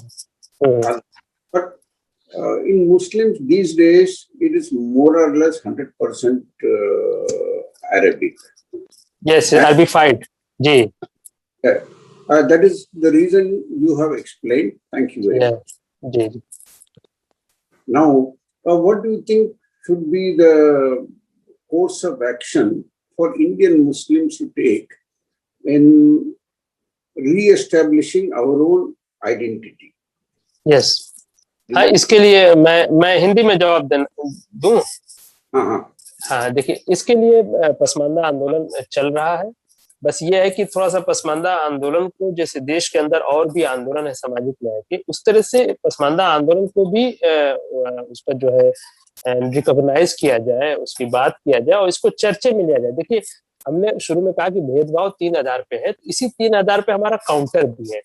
और देखिए, एक बात मैं उस पर कहना भूल गया, जैसे गाय का गोबर हमारे तरफ पूर्वांचल में, उत्तर प्रदेश के पूरब में लिट्टी का आपने सुना होगा, लिट्टी चोखा का एक बड़ा वो है, बाटी भी कहते हैं हमारे यहाँ उसको, वो गाय के गोबर पे बनती है। लेकिन अशराफ वर्ग वो नहीं खाता है, क्योंकि वो गाय के गोबर पे बना हुआ खाने को अशुद्ध समझता है वो। और हम भारतीय जो कि हमारे यहाँ वो शुद्ध माना जाता है। गाय के उपले जो होते हैं, उस उपले पे वो बाटी बनती है, लिट्टी बनती है, उसको हम बहुत शौक से, और ओकेजन जो हमारे यहाँ था, हम दोस्त भी जब इकट्ठा होते थे, कहते यार चलो बाटी लगाया जाए, चलो यार वो लिट्टी लगाया जाए, तो वो उपले ही हम ले आते हैं गाय के। और देखिए, एक बात मैं और यहाँ बहुत इंपॉर्टेंट बात मैं स्टॉक में हालांकि पॉइंट बनाया था, आप कास्ट देखेंगे तो जो अशराफ वर्ग है वो हिंदू धोबी का धोआ कपड़ा उसे नहीं पहनना है, इसलिए उसने मुस्लिम धोबी बनाया, ताकि वो मुस्लिम धोबी, उसी तरह से मुस्लिम नाव, जितनी जातियां थी जब कन्वर्ट होकर मुसलमान होती तो उनको वो कसाई, वो जो कसाई है, जो बूचर, जो करेसी लिखते हैं, वो उनके हाथ का, खट्टिक के हाथ का काटा हुआ मीट नहीं लेंगे वो। इसलिए उन्होंने इस तरह से जातियों का जो सेवक वर्ग की जितने भी कामगार जातियां हैं, तो कन्वर्ट उनको उसी फोल्ड में रहने दिया गया। तो आपका जो मूल सवाल था कि उसको कैसे रीस्टेब्लिश किया जाए, रीस्टेब्लिशमेंट के लिए सबसे पहले हम इस पे चर्चा करें कि ये इस आधार पे भेदभाव है, कल्चर के आधार पे। और देखिए, हमने यूनिफॉर्म सिविल कोड की बात की, इस पे जब भी यूनिफॉर्म सिविल कोड की बात हो तो पसमानदा को अलग से उनके प्रतिनिधियों को बुला के बात की जाए, क्योंकि पसमानदा का देसी तो जो हिंदू के साथ साथ पसमानदा ये कंबाइन कर लेंगे आप, तो 2.5-3 करोड़ के अशराफ बचते हैं। तो वो उनका कहाँ से यूनिफॉर्म सिविल कोड को वो कर पाएंगे, अपोज कर पाएंगे। लेकिन हम पसमानदा समाज को इसके लिए तैयार करना पड़ेगा, उसको बताना पड़ेगा, उसे भी गर्व हो, उस पसमानदा महिला को साड़ी पहनने पे, सिंदूर लगाने पे गर्व जब वो महसूस करेगी, हालांकि वो पहनती है साड़ी और एक दिन साड़ी पहन के हीरो बन जाते हैं, तो उसी को जब हम इस्टेब्लिश करेंगे, तभी जब इस पे सबसे पहले इस पे चर्चा होनी चाहिए, इस पे बात होनी चाहिए, जब ये बात आगे बढ़ेगी। जी जी तो जी मेरा बिल्कुल। पहला प्रश्न ये है कि जैसे हम मुस्लिम देखते हैं, बहुत सारे मुस्लिम भाई बहन देखते हैं, तो जी वो सफेद कपड़े में पहनते हैं जैसे घर के बाहर निकलते हैं, तो और महिलाएं बुर्का पहनती हैं, तो जी क्या ये भी एक पसमानदा ही है? और मैं जहाँ से रहता हूँ वहां पे जैसे AIMM लड़ती है, हाँ, लेकिन अलग बातें जीतती नहीं है, तो हर 3-4 साल में रिलीजियस टेंशन्स होती रहती हैं। जी। तो पसमानदा समाज इसको कंट्रोल क्यों नहीं कर पाता है? या पसमानदा समाज जब जानता है कि ये अशराफवादी हमारे उसमें है, तो पसमानदा समाज इसको क्यों कंट्रोल नहीं कर पाता है? जी, बहुत महत्वपूर्ण सवाल पूछा कि आप कंट्रोल क्यों नहीं कर पाते हैं। देखिए, जी ये कोई फ्रीडम फाइटर थे, वो इंग्लैंड गए थे, तो उनसे पूछा गया कि जब इंडियन ब्रिटिशर्स तो बहुत कम संख्या में है, फिर भी आप गुलाम कैसे हैं? तो देखिए, कंट्रोल वो करता है जिसके पास पावर होती है। आप गुलाम से ये सवाल पूछ रहे हैं कि आप अपने मालिक को कंट्रोल क्यों नहीं कर रहे, तो वो कैसे कंट्रोल करेगा? आप समझ रहे हैं? हमें आबादी, जनसंख्या हमारी ज्यादा है, लेकिन जो मुस्लिम समाज को लीड कर रहा है वो अशराफ वर्ग है, शासक वर्ग है, साधन संपन्न है। भाजपा में भी वो केंद्रीय मंत्री बन के बैठा हुआ है। तो भाजपा सरकार आने से भी हमारी गुलामी या हमें कोई गुलामी से आजादी निकालने वाला आपको नहीं दिखेगा। तो ये गुलाम से कंट्रोल कहां से कर पाएगा? वो तो खुद ही कंट्रोल हो रहा है अशराफ से। इवन अशराफ हमारे शरीर नहीं, हमारे मस्तिष्क को कंट्रोल करता है। तो एक प्रॉब्लम है। दूसरा, जो आपने कहा कि जो सफेद कुर्ता पैजामा या काले रंग के जो बुर्के की बात आपने की, देखिए, हमने कहा कि पसमानदा की महिलाएं चूंकि कामगर होती हैं, अपने पुरुषों के साथ कंधे से कंधा मिला के चलती हैं, काम करती हैं। जैसे जो बुनकर है वो अपने उसकी महिला बुनकरी में उसके सहयोग करती है, जो कुम्हार है मिट्टी के बर्तन बना रहे हैं उसकी महिला उसके साथ काम करती है, धोबन की महिला जो है उसके साथ काम करती है। तो महिलाओं जो काम करने वाला, खेत में मजदूर करने वाला, ये जो पत्थर कूटने वाले जो होते हैं ना, सिल बट्टे वाले, इनकी महिलाएं, सड़क के किनारे जो पसमानदा की महिलाएं, ये नकाब, काम करने वाला आदमी नकाब कैसे पहन सकता है? लेकिन जब प्रॉस्पेरिटी आती है, थोड़े से खाने पीने की सुविधा हो जाती है, तो फिर वो अशराफीकरण, तबलीगी जमात जब से आया है 1920 के आसपास से ये शुरू हुआ, जमात इस्लाम, जितने भी इस्लामिक संगठन है, जब अशराफ का शासन चलता है उस वक्त कोई भी आप इस्लामिक तहरीक नहीं देखेंगे। जब इनका डाउनफॉल होता है तो इस्लामिक तहरीक, वो चूंकि इस्लामिक तहरीक नहीं, अशराफी तहरीक है, वो अशराफीकरण करने के लिए आते हैं। तो आप उनको बताया जाता है कि बुर्का पहनना और ये इस्लाम धर्म का अभिन्न अंग है, तो वो पहनते हैं। जबकि आप देखेंगे कि मोहम्मद सल्लल्लाहु अलैहि वसल्लम के जीवन काल में आप देखेंगे ये बुर्का जो इंडिया में पहना जाता है, खालिस इंडियन टाइप का, पूरा ऊपर से नीचे तक। इंडिया जब मैं कहता हूँ तो आप समझिए, मैं भारतीय सब कॉन्टिनेंट कहना नहीं चाहता हूँ, मैं भारतवर्ष का शब्द प्रयोग करता है। जो हिंदू कश की पहाड़ी से लेके बर्मा के साहिल तक जो समुद्री तट है, वहां तक का एक हमारा जो भूभाग है, ये भारतवर्ष है। ये हिंदू कुश उसको कहते हैं, वो हिंदू कश है ना, उसको हिंदू कुश कह के अशराफ को कहता है। मैं अगर परमिशन दे तो मैं बताऊं, कुश का मतलब होता है साइडल, मारने काटने से। तो वो बड़ी शान से कहता है कि हमारे बुजुर्ग सेंट्रल एशिया से आए थे, यहाँ हिंदुओं का नरसंहार किया इस पहाड़ी के पीछे, इसीलिए हिंदू कुश पहाड़ी है। जबकि वो हिंदू कश है, वो हिंदू वाला है। वहां से फिर हमारा हिंदुस्तान, हमारा भारत शुरू होता था।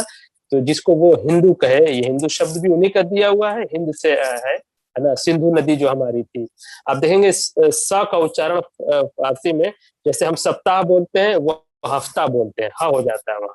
तो हम सिंधु बोलते हैं, वो हिंदू बोलते हैं। तो हा का इस तरह से प्रोनाउंसिएशन रहा। तो उसमें ये अशराफीकरण का पार्ट है, हम इस पे काउंटर कर रहे हैं। कोशिश की पसमानदा आंदोलन बहुत कमजोर है, उस तरह से सपोर्ट भी नहीं है, लेकिन हम कोशिश कर रहे हैं और स्थिति में परिवर्तन आएगा। आप जैसे विद्वान जन, शुद्धि जन, भारतीय जनमानस जैसे और भारत की समस्या को लेकर हम चलते हैं, इस पे भी जब हम बात करेंगे और चायखाने से लेकर पार्लियामेंट तक की जब बात होगी, तो निश्चय ही स्थिति में परिवर्तन आएगा। हम बहुत आशान्वित हैं इस बात को लेकर। जी, आप अपना अगला सवाल करें। जी मैं अगला सवाल आपको ऐसे मुस्लिम से पूछना चाहता हूँ। हाँ जैसे बिल्कुल। मैंने देखा है जो इस्लाम में हमेशा मौत तो बहुत ज्यादातर तलवार से फैला हुआ है, ठीक है। हम्म। लोगों हम्म। को कन्वर्ट किया गया है, ठीक है। तो हम्म। एक ही इंसान से आज इतनी बड़ी फौज खड़ी हुई है। लेकिन मेरा हम्म। हमेशा ये रहता है, सवाल रहता है कि जैसे जैसे कुरैश थे, तो एक टाइम पे वो मोहम्मद जी के खिलाफ लड़ रहे थे, हम्म। ठीक है। फिर वो मोहम्मद जी के साथ में लड़ने लगे, हम्म। ठीक है, और वो ऐसे ही इस्लाम फैलता गया। हम्म। तो ये ऐसा हमेशा ऐसा क्यों होता है? मतलब अगर मेरा आपसे झगड़ा है, हम्म। तो जब आप मर जाएंगे तो फिर मैं अपने वापस आपसे निकल जाऊंगा, हम्म। आप मेरे पे जीत गए। तो हम्म। ये आज तक इस्लाम में ऐसी क्या खासियत है या ऐसा क्या है कि वो इंसान भी लड़ने लगता है हम्म। उसके साथ? देखिए ऐसा है ना, वो जो एक साम्राज्यवाद एक प्रवृत्ति होती है, ठीक है। अशराफ की ये इस्लामिक आस्था है कि मुसलमान जो है वो इस्लाम से ले आते हैं कि मुसलमान, ये उनकी आस्था है और इस पे बहुत मजबूत है। दो आस्थाएं मैं इनकी बताता हूँ। एक कि दुनिया में सिर्फ मुसलमान शासक बन के पैदा हुआ है और बाकी दुनिया के जितने प्राणी हैं सब महकूम हैं और हम हाकिम हैं, यानी हम शासक हैं और वो शासित है। ये अशराफ के अंदर ये एक आस्था है, इस्लामिक आस्था मैं बता रहा हूँ। वो मुसलमान कहता है, लेकिन मुसलमान का मतलब सिर्फ अशराफ होता है। वो पसमानदा को, लोअर कास्ट मुसलमानों को, जो भारतीय देश है उनको मुसलमानों में नहीं गिनता है। वो हमको मुसलमान तब गिनता है जब दंगे में हमको मारा जाना हो, या सरकार पे दबाव बनाना है कि इतने करोड़ मुसलमान हैं, या फिर कोई प्रेशर ग्रुप बनाना है, तब वो हमको मुसलमान, या कहीं नारे तकबीर बोल के लड़ाना है दंगे में मारे जाने के लिए, उस वक्त हम उनके लिए मुसलमान होते हैं। जनसंख्या में गिनती कराने के लिए मुसलमान होते हैं, एक चीज। और दूसरी एक आस्था होती है कि तलवार के दम पे जो भी हमने जीता है वो हमारी, ये अशराफ की आस्था होती है, इस्लामिक आस्था है। इसीलिए वो भारत को आज भी विजित प्रदेश समझता है और भारत को वापस अपने शासन और संप्रभुता के अंतर्गत लाने के लिए वो उसका होता है। इसी इसी सेंट्रल आइडिया में पूरी पाकिस्तान टू नेशन थ्योरी और सेपरेट इलेक्टोरेट, और फिर इंडिया में भी अभी इनको कश्मीर भी चाहिए और भारतीय जनता पार्टी में भी मंत्रालय चाहिए, है ना। शाहनवाज हुसैन उधर बिहार में मंत्री बनी गए, तो इसी तरह का प्रेशर ग्रुप डाल के वो अपनी सत्ता वापसी के लिए संघर्ष कर रहे हैं अशराफ और इस देश के अंदर। खूब अच्छे से इस बात को समझिए, तो वो पूरा साम्राज्यवादी सोच है, इस वजह से चीज है। और आपने जो सवाल किया है उसमें पूरा एक और भी ढंग से अभी बहुत सी चीज थोड़ी सी आप और स्टडी कीजिए तो आप उसको वो बात समझ में आएगी। साम्राज्यवाद को पहले आप पढ़िए, उसमें ये मैं सारांश में आपको बताने की कोशिश की। बहुत ही अच्छा सवाल है, इसके लिए बड़ा लंबा समझिए, कम से कम 40-50 मिनट, ताकि मैं पूरी तरह से आपको बात समझा सकूं। जी, मैं समझता हूँ मैं थोड़ी सी मैं आपकी बात समझाने की कोशिश किया है।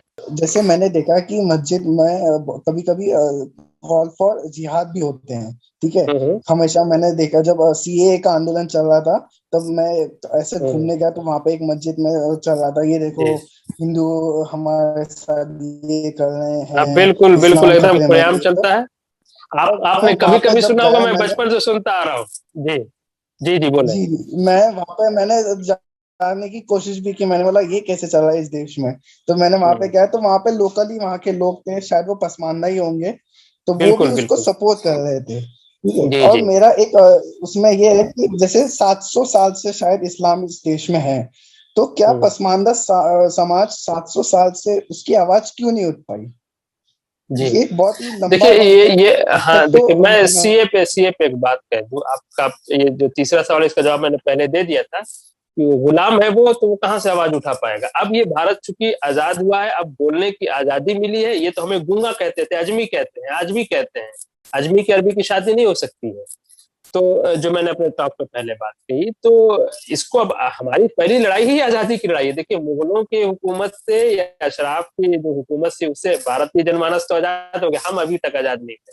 हमारी एक टैगलाइन है, मैंने इसको ट्वीट भी किया, आप हिंदू इलाके में रहने वाले पसमानदा बनिस्बत अशराफ के इलाके में रहने वाले, मुस्लिम डोमिनेटेड एरिया में रहने वाले पसमानदा थे, थोड़े से उसके हालात अच्छे, ओवरऑल हालात हमारे बहुत खराब है। लेकिन जो हिंदुओं के इलाके में पसमानदा रहते हैं, चूंकि उनका डिस्क्रिमिनेशन ऑकेजनली होता है जब सांप्रदायिकता बढ़ती है ना। और हिंदू सांप्रदायिकता जो है मुस्लिम सांप्रदायिकता के रिएक्शन में, हमेशा याद रखिएगा, मुस्लिम लीग पहले बनी है, हिंदू महासभा बाद में बनी है।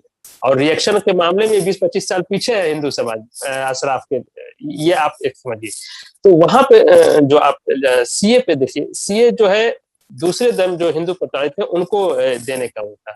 उससे किसी मुसलमान का हित नहीं हो रहा था। पसमानदा आंदोलन ने लगातार, हम लोगों ने इस पे बात किया, मैं खुद बहुत ही आगे बढ़ के, हालांकि मुझको पसमानदा ग्रुप से ही निकाल दिया गया, एनपीआर एनसीआर तो फिर भी बात समझ में आ रहा है, उस पर भी हमने एक स्टैंड लिया था कि भाई हम तो पहले से ही टेंट में रह रहे हैं। पसमानदा भक्को है, मिरासी है, नट है, धोबी है, ये गांव में आप जाके देखिए टेंट लगा के रहता है।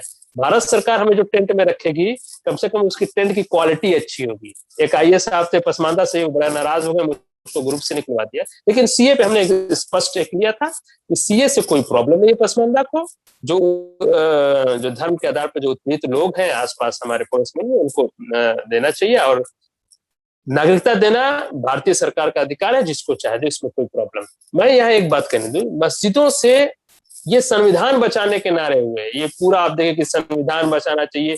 मैंने कभी जिंदगी में सोचा नहीं था कि मस्जिद के खुतबे में मौलवी साहब, अशराफ मौलवी खड़ा होकर, पसमानदा मौलवी भी तो अशराफ मौलवी को फॉलो करता है, वो तो और गुलाम है। पसमानदा जनमानस से ज्यादा गुलाम पसमानदा उलमा होते हैं।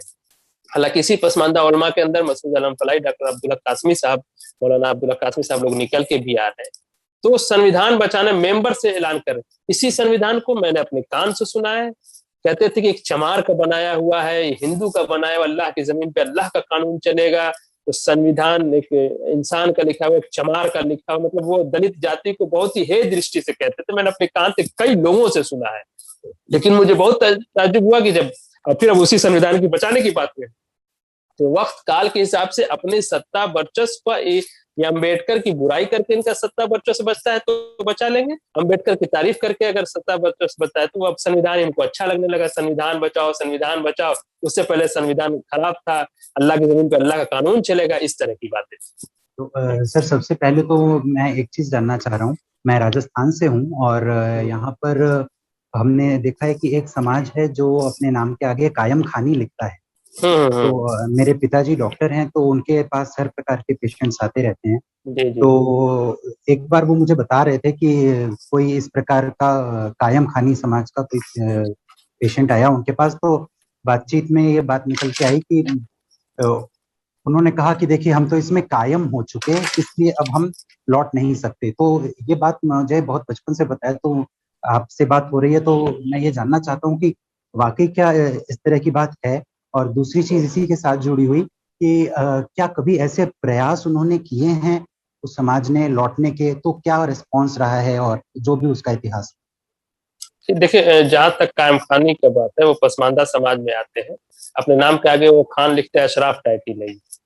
तो कायम खानी लोग राजस्थान में है बहुत, और कायम खानी से बहुत एक्टिविस्ट भी है, पसमानदा एक्टिविस्ट भी है और उसमें जुड़े भी हैं।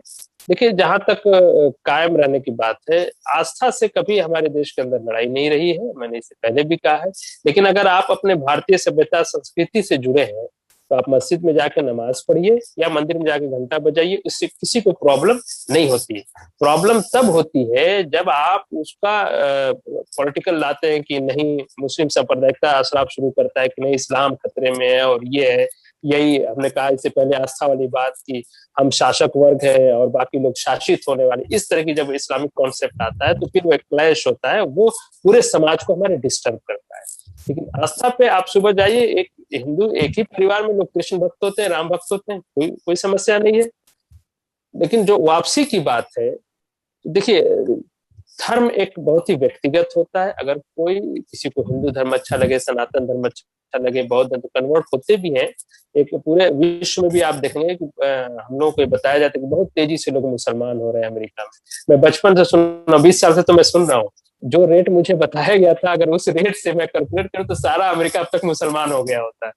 लेकिन ये वो नहीं बताते हैं कि अफगानिस्तान के अंदर मुसलमान कितनी तेजी से ईसाई हो रहे हैं, सीरिया के अंदर, ये नहीं बताते। तो एक छद्म रूप से तो इस तरह से सांप्रदायिकता तो है ही। हमने बताया कि मुस्लिम सांप्रदायिकता बहुत बलवती है, और इस देश का दुर्भाग्य है कि हिंदू सांप्रदायिकता पे ओवर डिस्कशन होता है, लेकिन मुस्लिम सांप्रदायिकता जो हिंदू सांप्रदायिकता की जड़ है, उस पर कभी इस देश के अंदर डिस्कशन नहीं होता है। मुस्लिम सांप्रदायिकता पे कभी कोई टीवी चैनल में आम तौर से डिस्कशन लोग नहीं करते हैं। और मैं समझता हूँ कि सारी हमारे प्यारे देश की समस्याओं की, आप कोई भी समस्या देंगे उसके जड़ में आपको मुस्लिम सांप्रदायिकता मिलेगी। तो हिंदू सांप्रदायिकता पे ओवर डिस्कशन मिलता है।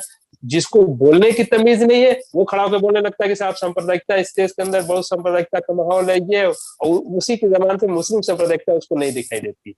जी अच्छा, और दूसरी चीज ये कि जो अभी नए बच्चे पढ़ रहे हैं, पढ़ लिख के जो बाहर निकल रहे हैं, जैसे आपने बताया कि पहले शिक्षा नहीं होगी या कोई भी कारण रहे होंगे, लेकिन जो आपने अभी पिछले प्रश्नकर्ता के उत्तर में बात कही कि एक राज कर रहा है और दूसरा गुलाम है, उसके पास कभी अधिकार रहा ही नहीं, तो अब तो बच्चे पढ़ रहे होंगे, अब अलग अलग प्रोफेशंस में जा रहे होंगे, तो ऐसी चेतना अब भी दिखाई नहीं देती है बहुत ज्यादा। इसका क्या कारण है, या अगर है तो उसके बारे में? देखिए, एक शारीरिक गुलामी होती है, एक मानसिक गुलामी होती है। मानसिक रूप से हमने कहा कि हमारी सभ्यता जिसको हम जी रहे हैं उसको हिंदुआना करके हमसे काट देते हैं। तो अगर हम हमारे दादाजी धोती पहनते थे तो हम ये बात पब्लिकली बताएंगे नहीं, लोगों ये ना समझ आए कि ये हिंदू वाला मुसलमान है, हिंदू से कन्वर्टेड मुसलमान है। हम यही बताएंगे कि यार हमारे दादा भी शेरवानी पहनते थे और उर्दू बोलते थे। समझ रहे हैं आप? और एक मानसिक गुलामी है कि हमारे अशराफ हमारे दिमाग को कंट्रोल करता है। हमारे महासचिव वकार जी बार बार कहते हैं पसमानदा महाज, क्योंकि वो हमारे दिमाग को कंट्रोल करता है।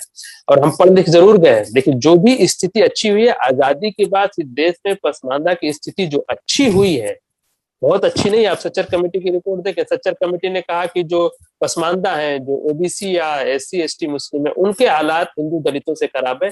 अशराफ वर्ग ने इसको निकाल दिया कि मुसलमानों की हालत हिंदू दलितों से भी बदतर है। और मीडिया, हमारी महान, भारत की बहुत महान मीडिया है, इन्होंने भी उसी को ढोल बजाना शुरू किया है। और मैं जब सच्चर कमेटी की रिपोर्ट पढ़ा, कोई आज तक इस पे पसमानदा आंदोलन के अलावा, हम जैसे करताओं के अलावा किसी ने इस पे आवाज नहीं उठाई कि सच्चर कमेटी की रिपोर्ट कह रही है कि जो मुस्लिम दलित है, जो नट है, भंगी, उनकी हालत हिंदू दलितों से खराब है, मुसलमानों की हालत नहीं खराब। हामिद अंसारी नहीं दलित है, आजम खान नहीं दलित है, लेकिन मीडिया ने भी उसी को सपोर्ट किया। अशराफ एक बार एक मंत्र फूंक देता है, सारे लोग उसी को गाने लगते हैं, सच्चर कमेटी की। तो लेकिन ओवरऑल जो भी स्थिति अच्छी हुई, भारतीय संविधान की वजह से हुई है, हिंदुओं की वजह से अच्छी हुई है। हिंदू सपोर्ट करते थे कि जब सांप्रदायिकता होता है, दंगा होता है, तब हिंदू पसमानदा को मारता है, पसमानदा हिंदू को मारता है। आमतौर से हारमोनी में पसमानदा हिंदू रहते हैं। और हिंदू, हमने बताया ना कि नूर साहब को एक ब्राह्मण ने पढ़ाया। मुझे 10 शिक्षकों ने पढ़ाया, तो 8 उसमें ब्राह्मण थे।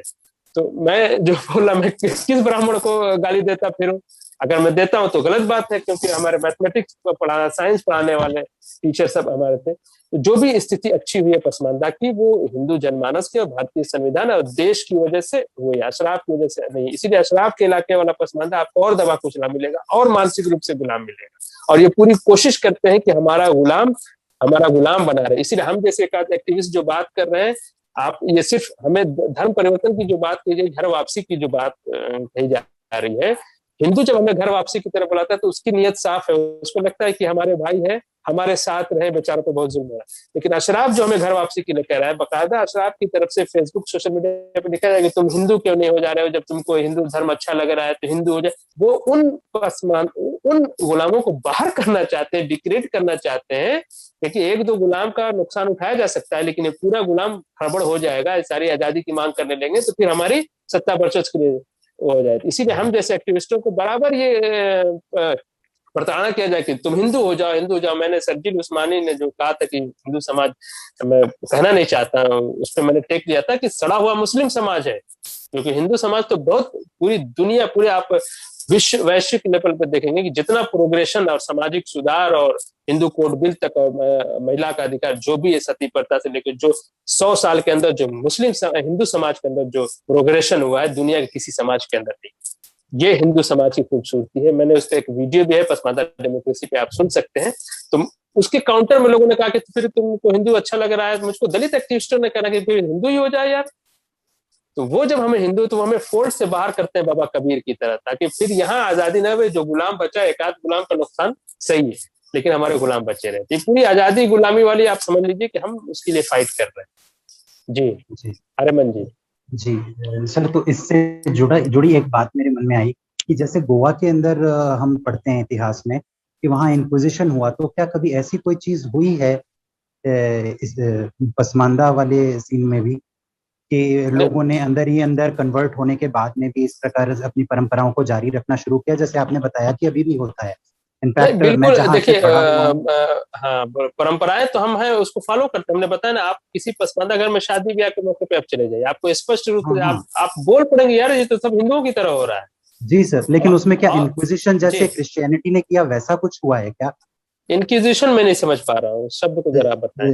इंक्विजिशन ऑफ गोवा जो हम पढ़ते हैं, जैसे जब वहां पे क्रिश्चियंस को क्रिश्चियनिटी में कन्वर्ट किया, तो उसके बाद में फिर उन लोगों ने घरों के अंदर भी झांक के देखा, अच्छा तुलसी की पूजा कर रहे हो, तो उन्हें हिंदुओं के से ज्यादा उन पे अत्याचार किए गए, जो लोग कन्वर्ट होने के बाद में भी आचार विचार में बने हुए थे। तो क्या ऐसा भी कुछ इतिहास में है या नहीं है?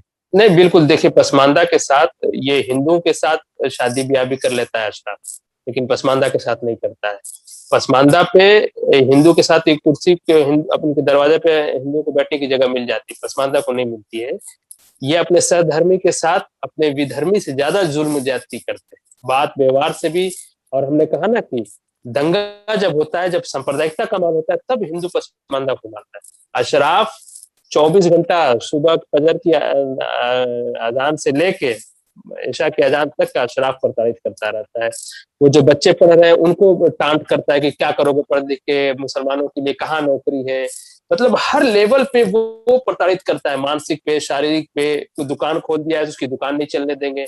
इवन आजमगढ़ में हमारे महासचिव वकार साहब बता रहे थे कि एक पसमानदा पीडियाट्रिशियन था, उसने वो दुकान खोली तो उसको लोगों ने चलने नहीं दिया। और वहीं पे एक सिर्फ दूसरा कोई साधारण सी डिग्री थी, वो अशराफ से था, उसकी तारीफ कर करके उसकी दुकान चला दिया। और बाकायदा वो डॉक्टर साहब जो थे उनको छोड़ के भागना पड़ा, पड़ोसी जिले जौनपुर में जाना पड़ा, क्लिनिक ही नहीं चल रही थी। तो वो किस तरह से डिस्क्रिमिनेशन है। दुकानों पे कस्टमर नहीं जाने देते हैं हमारे हिंदू, तो खूब आसानी से आके देखिए, आप मैं देखिए, हिंदुओं से नफरत ये हमारे दिल में डालते हैं अपने सत्ता वर्चस्व के लिए। पसमानदा के दिलो दिमाग में इनकी किताबें पढ़ लीजिए, मैंने लिखा अशरफ अली थानवी का अशराफ चरित्र, मेरा एक आर्टिकल है, पसमानदा democracy.com पे आपको मिल जाएगा। उसमें किस तरह से वो काला नाग कहते हैं हिंदुओं को वो कहते हैं कि ये जो है कायर लोग हैं, डरपोक लोग हैं, बुजदिल लोग हैं, बहुत से। मैंने तो उसको जब ट्रांसलेट हिंदी में किया तो हल्का शब्द रखा है। तो ये हमारे दिल को तैयार करते, हिंदुओं को नफरत डालते हैं और अपने हिंदुओं से शादी ब्याह करते हैं। हिंदू से शासन में हमने बताया ना कि बीजेपी में भी सब सैयद लोग, जो अल्लाह के रसूल के घर वाले लोग हैं, वहां बैठ के अपना हित साथ शिया सुन्नी देवबंदी बरेलवी तरह तरह के इनके चेहरे होते हैं।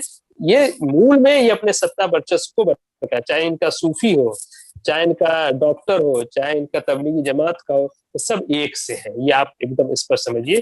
तो प्रताड़ना तो एकदम खुलेआम होती है जी। तो पहला सवाल है जो आप कह रहे हैं, आपने बहुत अच्छा बताया कि अभी भी महिलाएं सिंदूर लगाती हैं, जो कि बहुत न्यूज है मेरे लिए। साड़ी तो मुझे पता था कि पहनते हैं और कई सारी रस्में भी होती हैं। खुले आप हमारे घर आ जाइए शादी ब्याह के मौके पे, सब सिंदूर लगाते हैं। हमने कहा डाला जो जाता है उसमें सिंदूर और ये जो मंगलसूत्र होता है जरूर जाएगा, बिना उसके शादी ही नहीं होगी। हाँ जी, ये बहुत ही अच्छी बात है। मतलब इसे सुन के लग रहा है कि हमारे अगर निकाह के खुतबा मर्दों का इश्यू है, औरतें इस पे देखती रहती कि मंगलसूत्र आया कि नहीं, उसकी चोटी बांधी गई कि नहीं, औरतों का ध्यान इस पे ज्यादा रहता है, वो उसको शादी मानती है जी। जी, तो इसीलिए अब वो देखते हैं कि अगर हमारी पूजा पद्धति अलग भी हो तो कोई फर्क नहीं पड़ता है, क्योंकि हम सेम कल्चर से हैं। तो मेरा आपके मूवमेंट के ऊपर ये सवाल होगा कि जहां पर आप उनके अधिकारों को लेके, पसमानदा समाज के अधिकारों को लेकर लड़ रहे हैं, आपकी तरफ से क्या मुहिम हो रही है इंश्योर कराने के लिए कि जो यंगस्टर्स हैं वो इस कल्चर से ना हटे? क्योंकि अगर हट जाएंगे तो फिर सिर्फ आपका फिर मजहब बचेगा और फिर कॉमन ग्राउंड कुछ नहीं रहेगा। तो उसके लिए क्या चल रहा है? क्या उसमें कोई धर्म गुरु, इस्लामिक धर्म गुरु के आपके साथ है? उस चीज के लिए कोई काम हो रहा है उस चीज पे? मैं इसका जवाब देता हूँ। देखिए, इस पे काम हो रहा है, हमारा आंदोलन लगातार इस पे सक्रिय है। और मैंने टॉक में ये हाथ जोड़ के नमस्ते करने वाली बात, इसको भी लोग कहते हैं कि हिंदुआना है ना। मैंने इसको स्पष्ट कर दिया, क्योंकि आप देखेंगे कि बैंकॉक में भी लोग हाथ जोड़ते हैं, मलेशिया में भी लोग हाथ जोड़ते हैं। तो ये कल्चर का पार्ट होता है। हमने बताया ना कि हर चीज पे बस एक लाइन लेता है हिंदुआना। तो इस पे हम काम कर, हमारा साथ भेदभाव 3000 पे, उसी 3000 पे हम काम कर रहे हैं, बार बार एक बात कर रहे हैं। और हमारे पास उलमा भी आ रहे हैं, धीरे धीरे पसमानदा उलमा भी जुड़ रहे हैं।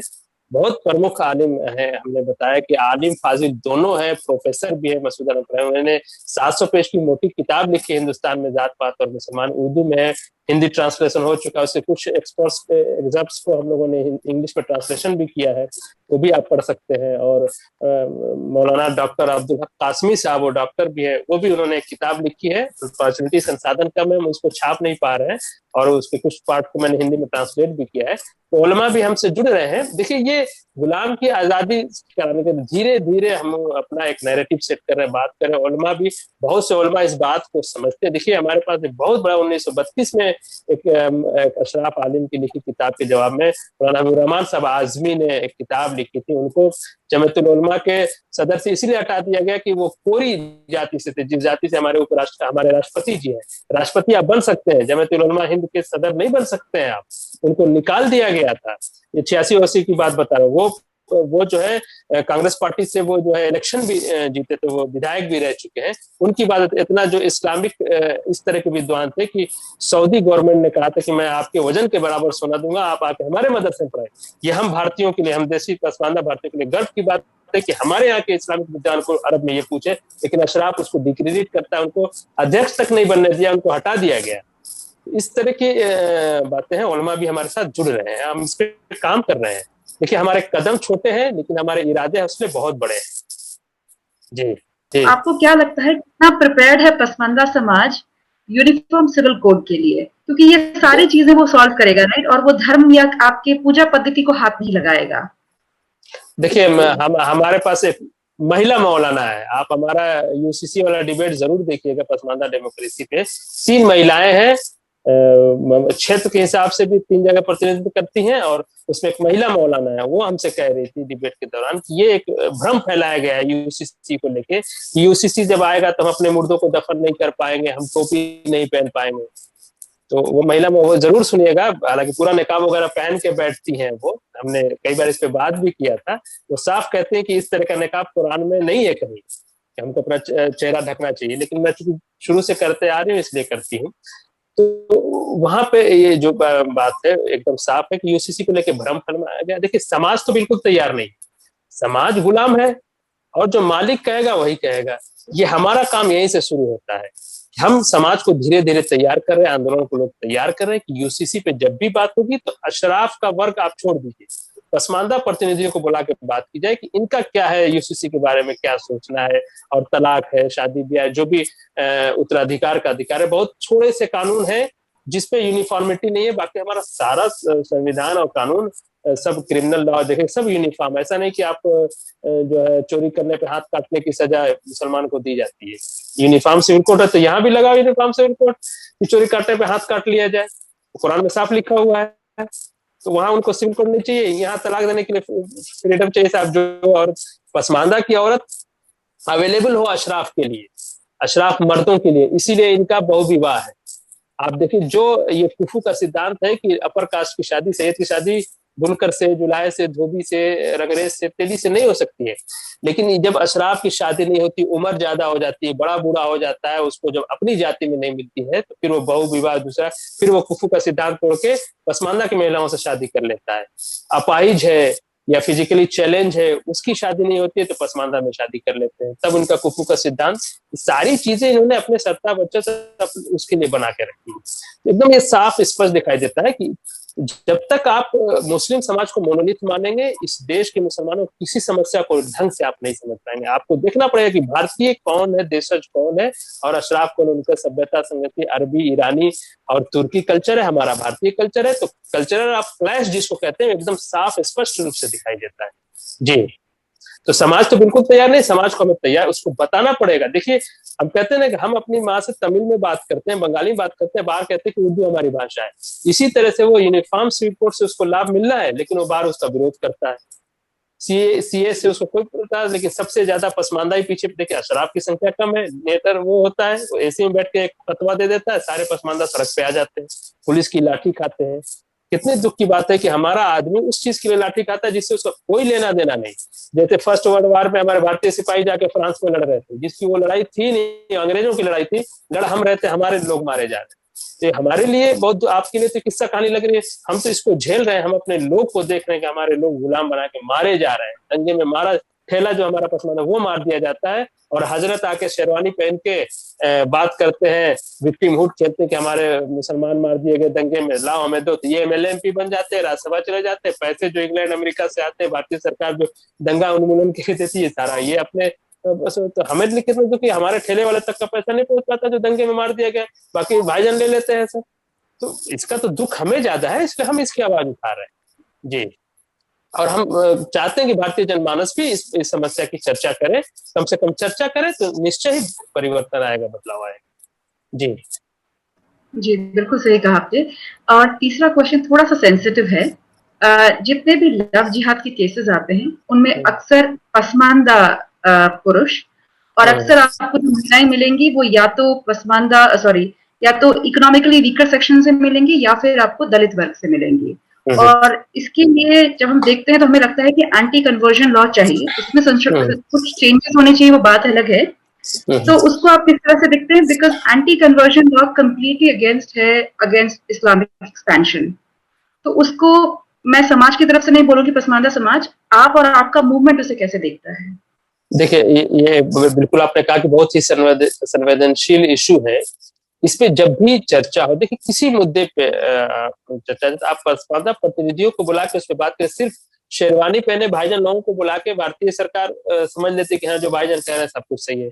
हमारा जो 90% देशज पसमानदा है वो क्या सोचता है किसी चीज पे, उसको कोई पूछता नहीं है। पहली बार आप हमसे पूछ रहे हैं कि आपका इस पे क्या सोचना है। तो हर मुद्दे पे, चाहे वो सीए का मुद्दा रहा, उसको पसमानदा प्रतिनिधियों को बुला के उनके समाज की तरफ से पूछे कि आप पसमानदा हो, आपके समाज का क्या सोचना है सीए पे, आपके समाज का ये एंटी कन्वर्जन लॉ के बारे में सोचना क्या है, लव जिहाद के बारे में क्या सोचना है। जो भी देखिए कोई भी व्यक्ति विशेष है उसके साथ अत्याचार नहीं होना चाहिए, चाहे धार्मिक आधार पे, चाहे लिंग के आधार पे, चाहे किसी भी भाषा, किसी पे नहीं होना चाहिए। हम किसी तरह की भेदभाव डिस्क्रिमिनेशन के अगेंस्ट है, चाहे वो धर्म के आधार पे हो, जाति के आधार पे हो, किसी तरह की स्पष्ट एक बात है। अब रह गया एंटी कन्वर्जन लॉ की, उसकी ड्राफ्टिंग क्या है, उसमें क्या क्या पॉइंट्स है, किस पे उस पर चर्चा की जा सकती है, पसमानदा एक्टिविस्ट को बुलाया जा सकता है, पसमानदा समाज से जो लॉयर्स है उन पे किया जा सकता है। हम सामाजिक लड़ाई लड़ रहे हैं, कोई धार्मिक लड़ाई नहीं लड़ रहे हैं। हम इस्लाम फैलाने की हमारा कोई मूवमेंट नहीं है।